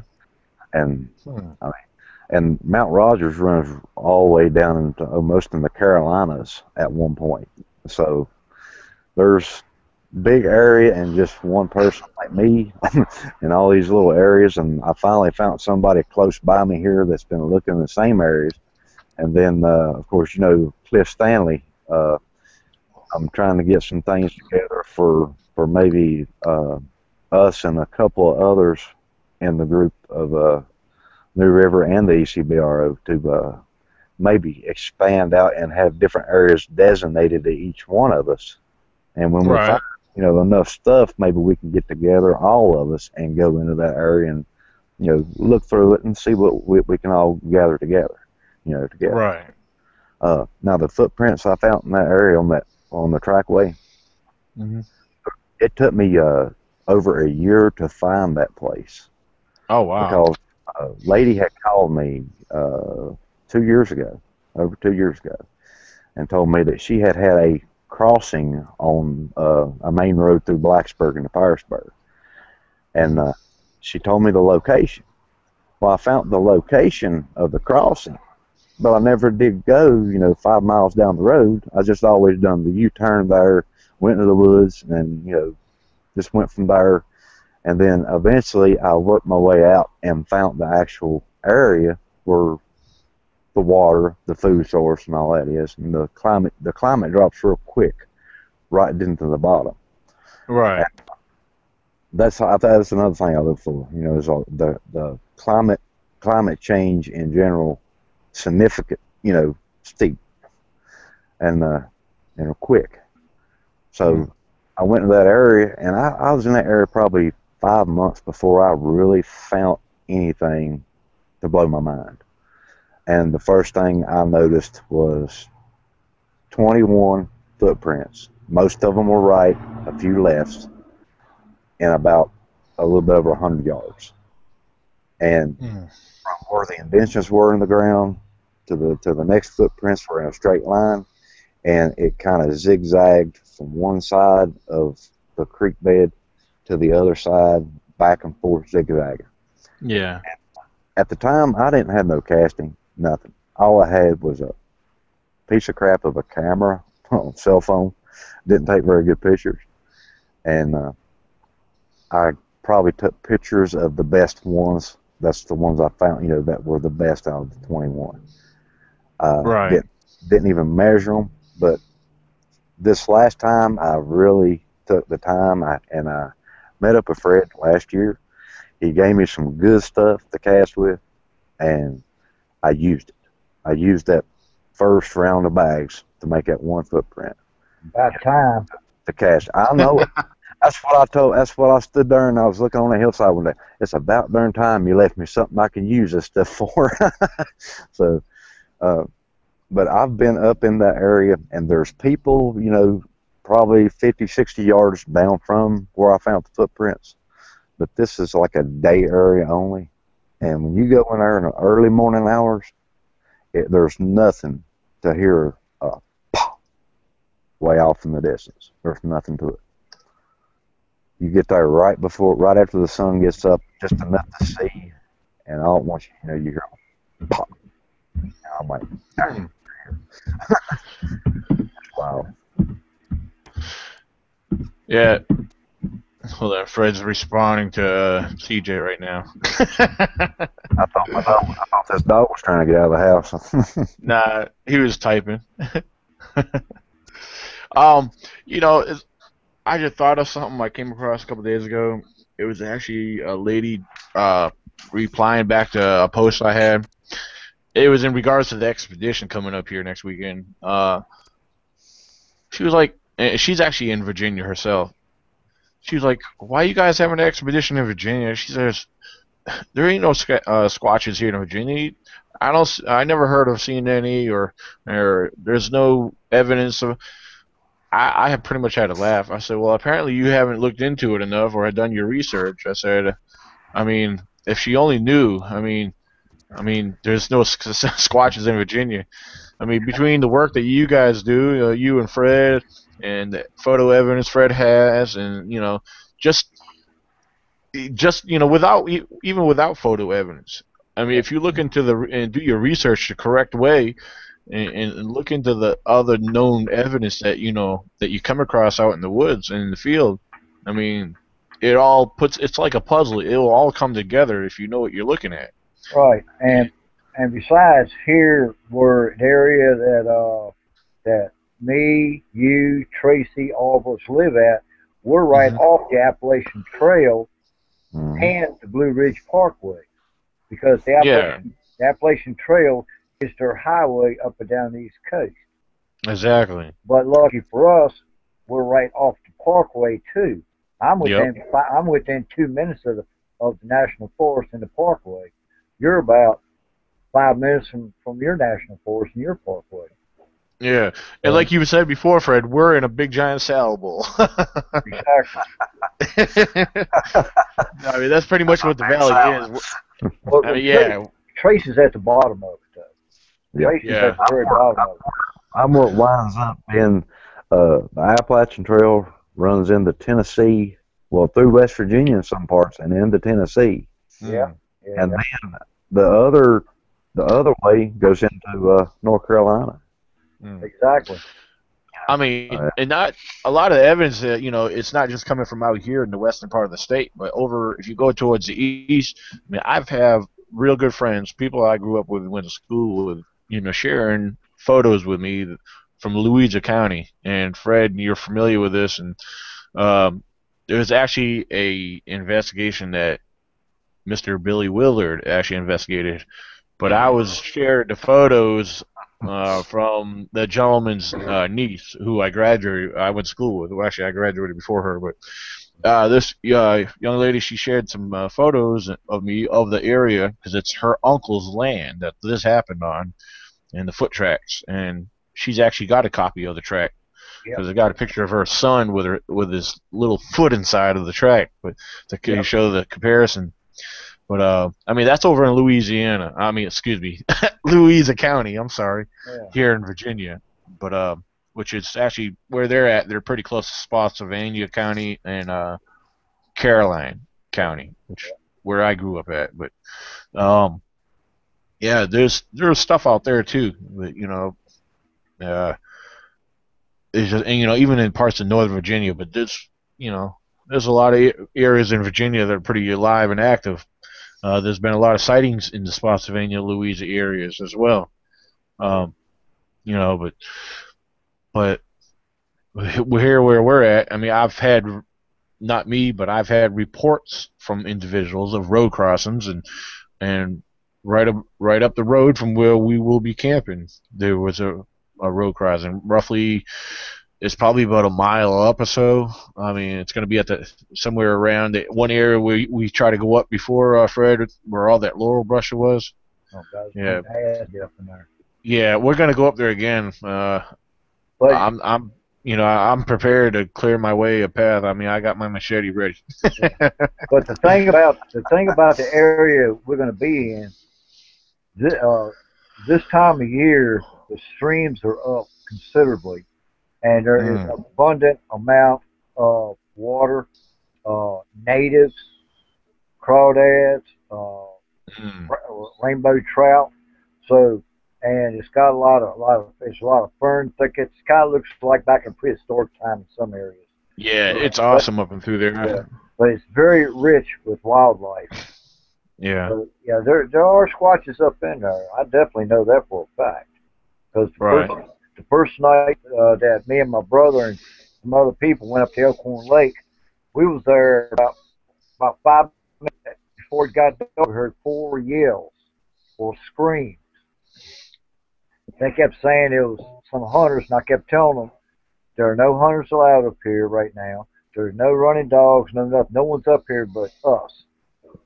And we finally, about 2 hours later, that girl's husband saw something cross the road behind them. Plus, I had rocks. I had a rock thrown at me at the lake, and boy was with me, and my brother saw 2 red eyeballs on top of the ridge. So yeah, they're there. Oh yeah, absolutely. You know, I mean, I guess we're jumping into the discussion of the expedition. It's all good. I'm all excited about it for it, and so I'm all for this discussion now to start because we don't have all too much time left on this here. But yeah. Now, one thing that Tracy is going to set up is a mock camp. Am I saying that right, Tracy? Yep, a mock-up camp. Yeah. Now, do you have an idea how far away from our camp you want to set that at? Or, I mean, I know of other areas. How far are we going to be from the lake, the actual lake itself? No, less than a mile. Okay. Well, yeah, about a mile, no more than a mile. It's probably a lot less than a mile. So. Daniel. Yeah. Put him in that spot where me and you first camped at. Yeah. How about like up behind there where I have my trail cam at? Maybe set his mock camp in that area where it's. I'm talking about where me and you first camped at. The very first spot we camped at. That's where I'm setting up our regular camp. Yeah. No. We're all gonna be in there though. Oh, that's not. But we need to be across the bridge over to the right. That big oak where the game warden come in on us at. Right. That's where we need to be. Well, I mean, I kind of advertised otherwise. Well, it don't make a difference, you know. Yeah. Because, you know, when you go in there, you got that one big spot first where you camp, and then you got where me and you camp. Well, you remember when it rained, how much of a river it was right there? Yeah. Yeah, well, it don't make a difference, you know. I don't think it'll be raining anyway. But yeah, there is a stream right behind the camp. It is a nice area, though, you know. Yeah. Well, remember that's where we're gonna hike through the whole area, but what I thought about is possibly setting up that mock camp if you want.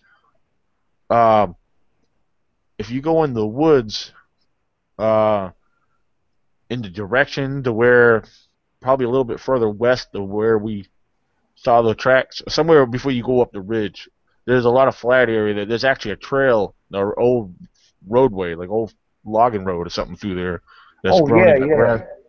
Maybe somewhere in that area. You think there's wasn't there like a flat area in that area that we might be able to set them up at over there? Yeah, that would be a good spot. Yeah. It's right there. It's probably by about 300 yards from where that track was at. That area right there. Right, and then possibly, depending on where he sets it up from the campsite, maybe at nighttime, we might be able to keep an eye on it with our night vision. Yeah. So yeah, that'd be a good possibility. Well, I can bring an extra. I can bring an extra tent for a mock tent too. You know, I mean, I got like 5 or 6 tents. You know.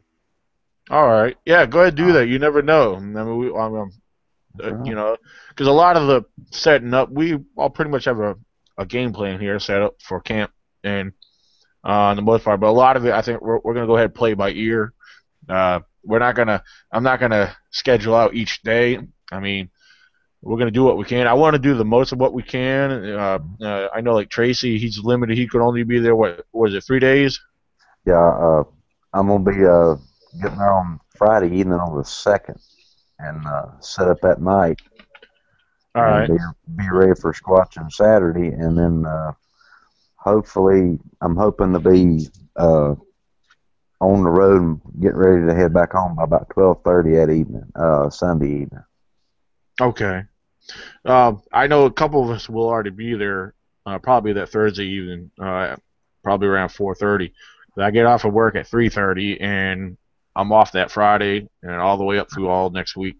So I'm going to be there probably around the 1st, and then so I'll see you when you get there on that Friday. Okay. All right. Yeah. And I've got my directions. I've done looked at the map, so. Okay, because Teresa asked me. She said I gave her the same link that I gave everyone else. Right. Apparently hers was not working, or hers didn't come up right. So I gave her, so I don't know why hers didn't work. I'm glad to know yours is working, because I knew I was giving everybody the right link, because I map quested it and looked it up, that exact location. If you look on the map, you see there's a roadway and you see the river.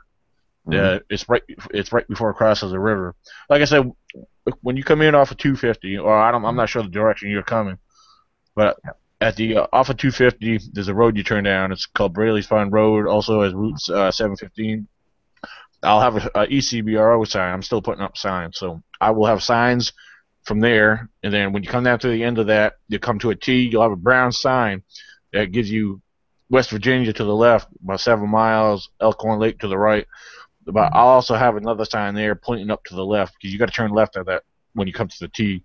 And then and then from there, I mean, once everybody gets in, it'll be easy to find. So yeah.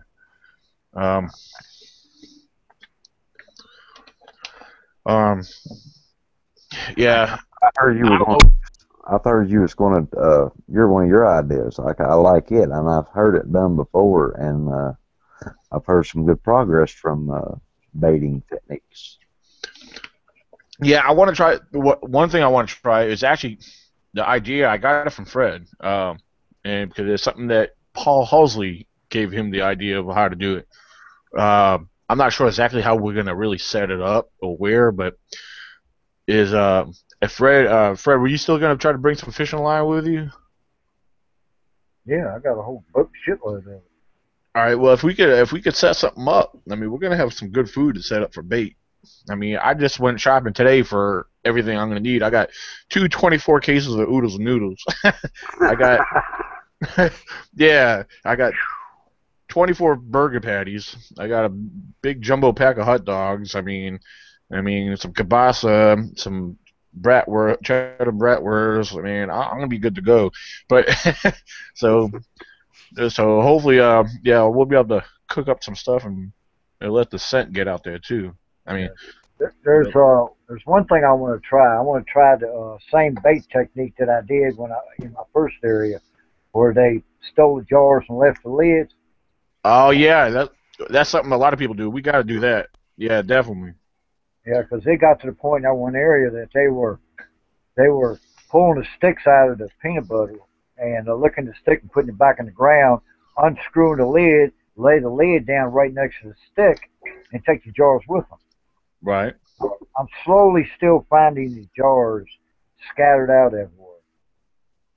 Now I know some people will, which I never have done it, make a gifting area.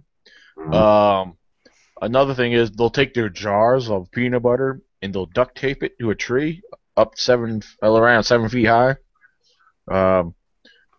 With the lid on, So I don't know. These are all little techniques that I think they'll be fun to do. I I'll tell you a You little. know, I'll tell you a little trick that one of Paul Holtzy's friends told me to do. If you're gonna use the peanut butter jars like I do, yeah. take when you buy the first bite of peanut butter, sanitize the lid in alcohol, let it dry, Oh, then use rubber gloves to put it back on. And that way, when you come back next day or day after that, or a couple of days or whatever, and you find the lid's there but the jar's not there, there's your fingerprints. there you go. Yep. So Do y'all got a fingerprinting kit or anything like that? that Oh, we yeah. do not have. I'm actually waiting to hear back from a certain individual. I will not mention his name. He's well known in the community. He has spoken to me once before, but as soon as I hear from him and maybe if he confirms if he could do anything, then I will bring his name up. But at this point, I'm not going to say his name. I'll share it with you guys privately, but not publicly right now. Yeah. Well, I'll tell you a little trick you can do. Find some baby powder, talcum powder, something that's real thin and light, and buy one of them little brushes that women use to powder their face up, little brushes that are real flimsy, and just take a little bit of it and just kind of dust it on there. And if you find any prints, just stick it and put it in a Ziploc bag and air seal it, or seal it real good. That's one good way to Yeah. get prints. You'll see them, you know you have prints, just take them and get them done. If you know somebody can do them. Yeah. That's what I'm thinking about doing. Because that way you could tell if it was a squatch, you would have fingerprints. If it don't have nothing on it, then you know it was a bear or something, or a coon or something like that. Yeah. Because the coon, the way I tighten my lids, I make it tight enough where a coon can't get it open. But Mhm. someone with hands has to use it to get it open. And we know a bear cannot grip like a primate can. I mean, that's definitely the only thing that can grip, like you said, is a raccoon. Because I mean, they could open up a tin can, like a can of vegetables or something with their own in their hands. That's how powerful a little creature like that is. But I mean, they could do some damage. Um, yeah. So yeah, definitely that's a good idea. Tighten it as you can, as best you can. So. Um, let's see. Some of the other things we want to do. I mentioned about doing a nighttime investigation, trying to get around the lake. I definitely want to make sure we're around the lake when Tracy's there. Uh, Tracy, you never seen the lake out there before, have you? You never been out there before, huh? No, I've never been out to the lake, but I've seen y'all's video from the top of the hill there before you Yeah, get to with the lake. me and Fred there. Yeah, sure Yeah, did. that one there. I mean, it was an awesome view. I mean, we were sitting up there. We were pretty much taking it all in and looking around and being observant too. But you can see all the top of the distant mountains and everything out there. So Wow. yeah, I mean, it's It looks like a prime spot, really does. Yeah, I'll tell you what, it's definitely God's country out there. Yeah. So, yeah, there's some areas, some areas that me and Fred have not hiked to. I definitely want to try to get to. There's one mountain out there. It's called Big Ball Knob Mountain. It's you know about it, Fred, huh? Oh yeah. It's very close to Highland County, and Yeah. and from where our camp is, I'm gonna say it's probably northwest of our camp, according to the Yeah. map. It's in West Augusta. Yep, and that area, it's the reason I want to go there because there is creeks and streams that run around that area, but it's the highest elevation mountain that I see on my map, and not just because it's high elevation. It looks like it goes up fairly steep according to the topographic map I have, but it also looks like it has a lot of flat ground up there as well. Right. So it's a very large area. I definitely want to investigate out that area because if you go east of that area, it brings you out towards an area called Camp Todd, and in that area is where it leads out to almost where there was a road crossing out there. So the further and deeper we get, I think we might find some very interesting things out there. I can't wait to take you to the back of Stanton Dam. Yeah, that's something I haven't been. I've been up to on top of the dam, but I have not gone around it before. So I'm looking forward to that as well. There's some very interesting things back in the woods back there. Mm. Very interesting. What happened to Daniel? Hello? Yeah, I had to mute myself for a second. Oh, I couldn't even hear Tracy. Yeah, I flashed out for a second. Uh-oh. Oh, is that what happened? I thought it went off there. Yeah. Huh? Nah, not yet. I'll announce it before we go off air. So. It does it every 15 minutes. Are you on your tablet, Tracy? No, I'm on the phone. Oh, okay. His mother-in-law's house to get the good service. Yeah. One thing, I know Cliff Stanley. He is bringing his laptop Wi-Fi hotspot. I know Kimmy will be. Now we do not know. Oh, look at this. We got Mr. Yes. I just started speaking about you. Yeah. Cliff Stanley, welcome to the hangout. Hi, mate. Thank you. Yeah. Hey, Cliff, do you have earphones or anything? There's some slight feedback there. No, I don't. Okay. Well, actually, it's not that bad. Not as bad as I thought it would be. All right. I'll turn it down.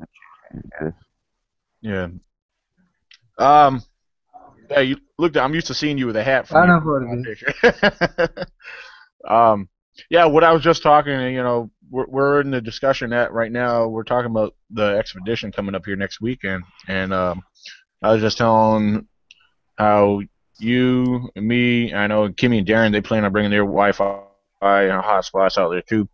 Not sure if we'll be able to pick up internet, but something we might try. Because Sunday night, Shane Bradbury, I think he's going to try to have a looking for Bigfoot hangout, and Henry May, he's going to be broadcasting. He will be joining live. He will be he's at the Ohio Bigfoot Conference now as we speak, along with several others. If we pick up internet out there, I plan on doing something Sunday night, but that's only if that we can pick up signal. Sounds cool. But, yeah. Yeah. Cliff, we were just going through different ideas, a few strategies, some of the things that we plan on doing out there, as far as different little, simple, fun techniques. Besides all the hiking and exploring we will be doing, was there anything that you wanted to try, or any ideas that you would like to try to do while we're out there? Something I saw on the Discovery, I think when they did the Skookum show, right, was a footprint bed where they stepped in the dirt once a day so they could see how the footprints went through the weather over the week or whatever. Now, Fred probably doesn't need that, but some of us might find that useful to be able to tell the age of footprints if we find footprints in the woods. Right. Now, that's actually funny because when I did I made my own foot cast using my own foot. I did this roughly, it was about 6 months ago, and hold on, let me turn my camera back on so you guys can see me. All right, turned off. All right, this is a foot cast. This came from my own foot. All right, I did this for one thing for comparison as well, but recently, about a few days ago, I just went back out to look in that same area where I made my foot cast. Now, in that same area, you could still, it's 6 months old, and you can still see the outline of my foot. You cannot see the details of the toes, but you can see the outline and the shape of the curve of the foot and everything. And that's 6 months old. So, I mean, that kind of gave me an idea that how long a foot cast could stay out there. I mean, the impression is very visible, and but like the details are gone. I mean, of course, since then we've had snow and rain, so I think that was very impressive for a 6-month-old track. So it's a long time. But yeah, yeah, 6 months. You'd be surprised what shows up, what still appears in 6 months. So, but anything else you had in mind that you would like to try? That's the only thing I have thought of. Maybe right. By next Saturday, I can think of some more. Yeah, there you go. Yeah, like I told everybody else, I'm not planning things out for each day. A lot of it we will play by ear and just go with it. Um, there is a few places that we will be hiking. They will lead up in some pretty high, steep terrain. Because I've been studying my topographic map of the whole area, and I know the areas that I do want to go and hike through. Um, like the highest elevation out there is probably over 4,000 feet. It's like 4,200 feet altogether. And me and Fred, we've hiked this area, we've researched this area before, and came across a lot of signs and structures, and we've actually found foot tracks out there. Fred, do you recall after we found the second time we camped up there? When we came up to the top and came back around the one mountain, we found that teepee type like structure. When we came back through, it was real thick, and a lot of it was grass. And Fred was in front of me, and we found the foot tracks, the impressions in that tall grass. And we found about 30-some tracks, but they was like 6 feet apart. But you could see where they were stepping because it was like grass, then thickets, had like little plots of thickets and little. They had a couple good little places that looked like little cubby holes, they can get in underneath the pine trees and stuff. But the grass was real high. So we found a lot of nice prints, but you couldn't cast them because it was in grass. Exactly, and they're very visible. Yeah, you can definitely tell they were big footprints. And what was interesting, as we followed those trackways through that tall grass, it actually led to a big flat area which looked like something had laid for a kind of a long time. All the ferns and grass were flat. All the grass around it and the ferns around it were green, except for this laid out flat area. Everything was brown and yellow. I don't know. Had a slight smell to it.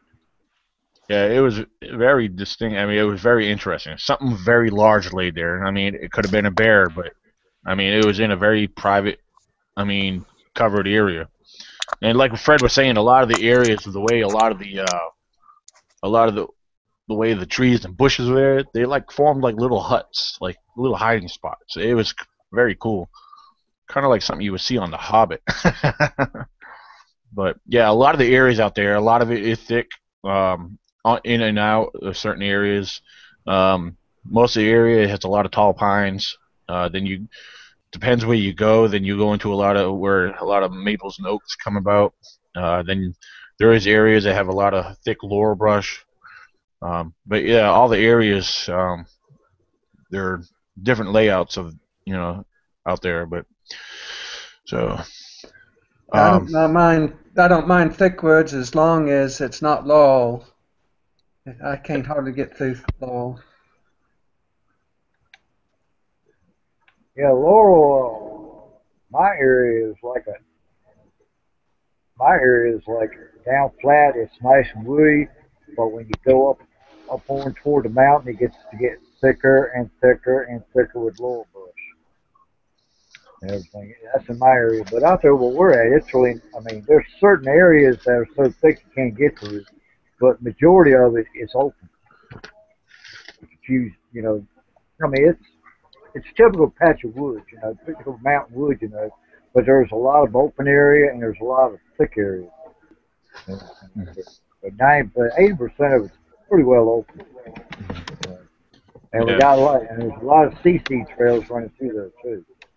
Mm-hmm. Yeah, there's a lot of old roadways. There is a lot of trails up throughout the woods. A lot of the hills and mountains out there. There's a lot of hollows out there. The roadway that we're going to be on, me and Fred discussed talking about doing a nighttime thing on the road. Spread everybody out, using communication. Cliff, by any chance, do you have any nighttime night vision gear? No, I don't. I have an audio recorder and a regular video camera. Okay. And that's all I have to capture evidence with. Huh. maybe if there's a possibility. I know Tracy's only going to be there a few days, and besides me, he's the only other one with night vision gear.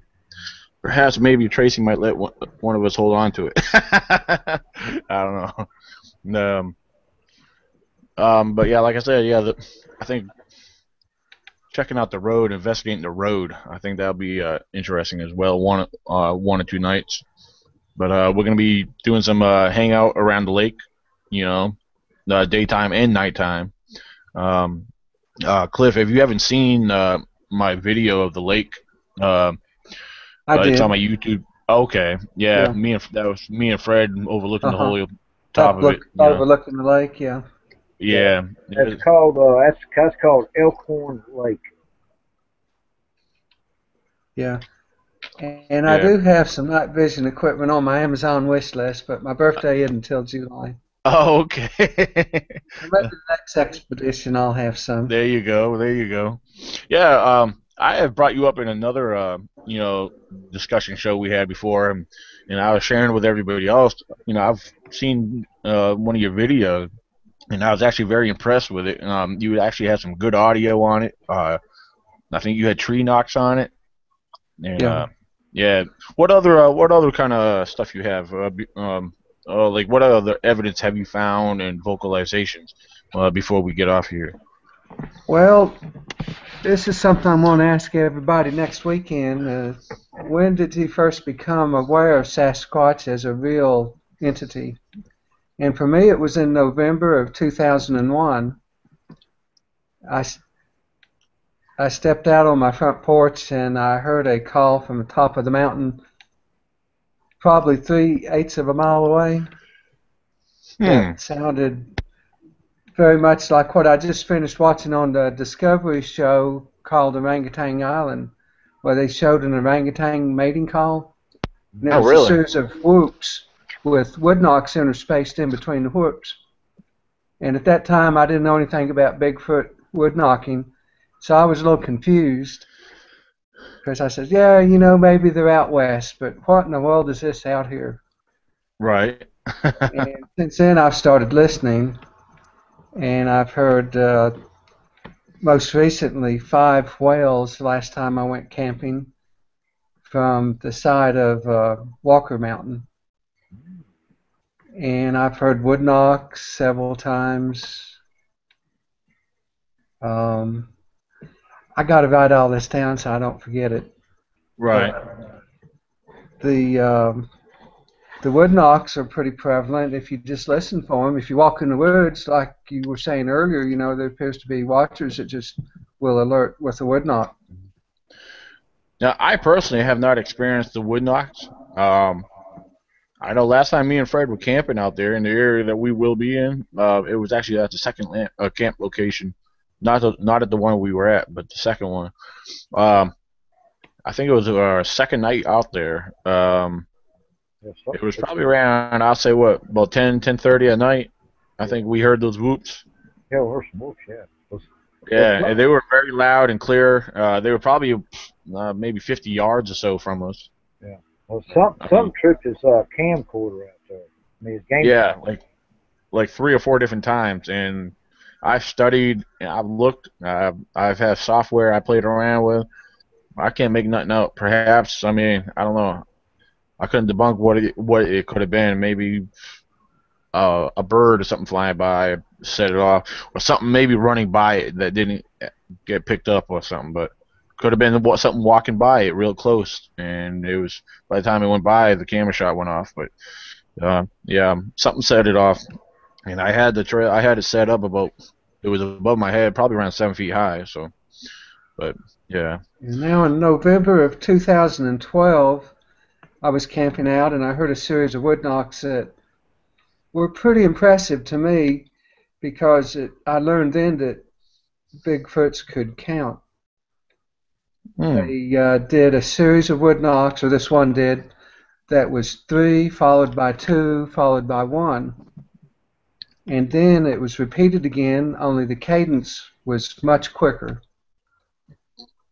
And then it was repeated again, 3, 2, 1, the third time, at a different cadence. I've heard the exact same things in my area. And so that means something. I'm not exactly sure what it means because I'm not a Bigfoot, but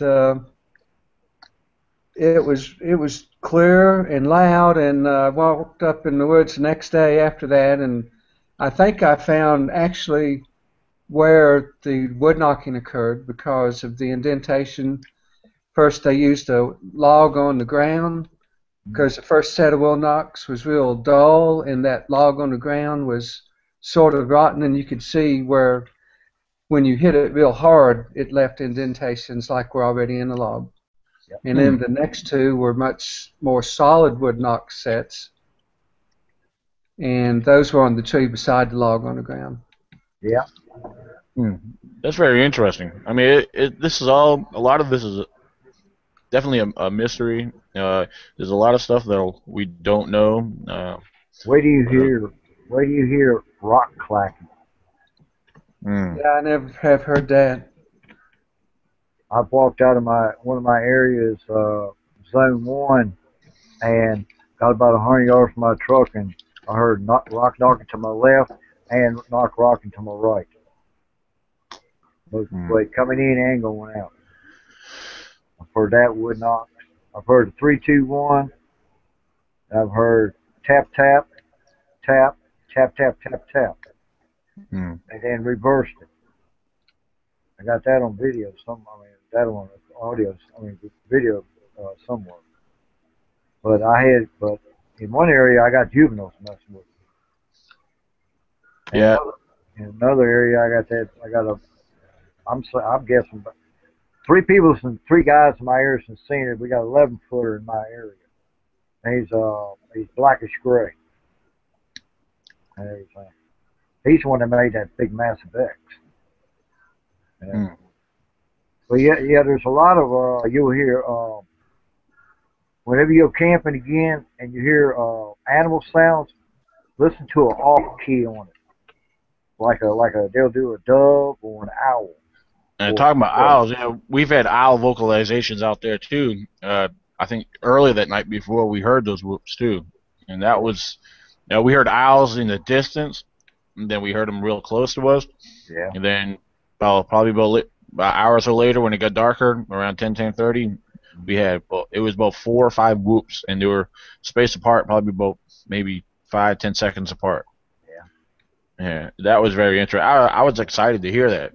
And then again, it was disappointing because none of us had nothing recording. Yeah. But when you hear rock clacking, you know that they're there. See, there's only from what I know, there's 2 ways that there's only 2 times that they do knock. Like you said, one, which you probably heard, like deer, squatches drive deer that I've seen.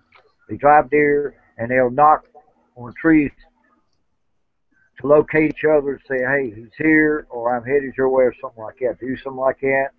And they also do certain type of knocks to let everybody else know, hey, there's a human in the area. Now, I'm learning this myself as I go along, because in 81, I had one come out 5 feet in front of me. That's where I began to learn about it. Wow. I've had one in 86, had a female come out in front of us, throw rocks at us, scream at us, scared the living crap out of us. And then 2 years ago in October, I had a 6-footer come out. When I seen it, it looked like a bear come out of the woods. But I said, my God, that's the biggest black bear I've ever seen. Until he got out the road and stopped and stood up. I got out to approach it, and it took off. And believe me, big strides, quick movement. So, but when you hear the rock clacking, that'll really blow your cookie. and different sounds. If you know what owls and doves and crows and blue jays sound like, well, when you listen to them, listen for just a slight off key. Yes. Last time I went camping, I told you about the 5 whales. That happened about a half hour after we started the fire, and the smoke was wafting up towards the ridge. Mm-hmm. But then about 9:30, a hoot owl broke out loose, and it was called, or a response was given that to me sounded like a lovesick hoot owl, and it reminded me of M.K. Davis's saying that sometimes Sasquatch imitates animals, but not very good. Exactly. And that's what I thought of that series of hoot owl calls back and forth that night. Which I got the hoot owl calls on audio, and I hadn't gone over the whole night yet. I'm delinquent on that. But I missed the whales because I was waiting for dark, and I was because I didn't know how long the battery was going to last. After the show, I'll send you a few audios that I got. And talking about after the show, we're actually coming to a close now. Our next show, this is only going to be a once-a-month thing, for now anyway, till further notice. Our next show is going to be May 17th, is exactly 1 week after the expedition. On that show, we will discuss all details of the show, of the expedition. Tracy's only going to be there for a few days. He plans on sharing an update just on the few days he'll be there. But after the whole week, like I said, when we come back on May 17th, we'll give a whole rundown of everything that we've done and any evidence that we found. Perhaps I will come up with I'll share some posts with photos, and we'll have some videos to upload. I'm going to plan on documenting the whole thing. I'll try to make a whole video and upload that as well. We will have a special guest on the 17th as well. Paul Hayes, if you're not familiar with him, he is the founder and the starter of the, I'm going to say it wrong, Gina Squad Project. And he is also participating. He is right now currently at the Ohio Bigfoot Conference, and I'm sure he will give his feedback on his participation there. And so if you guys are watching, feel free to participate and join in next show. And it's always more interesting. We had a good turnout first time around here on our first E.C.B.R.O. Discovery News broadcast, and we went over a few topics, and we had a good discussion, and I hope to see you guys all in on our next show. And after you guys gone camping and doing some Bigfooting with us, everyone will be able to officially say they've gone squatching with the E.C.B.R.O. But I want to thank you guys for tuning in. We've had a steady flow of viewers, and thank you guys for participating. And I am going off air now. All right. Thank you. All right. We're actually off air, but we're still here.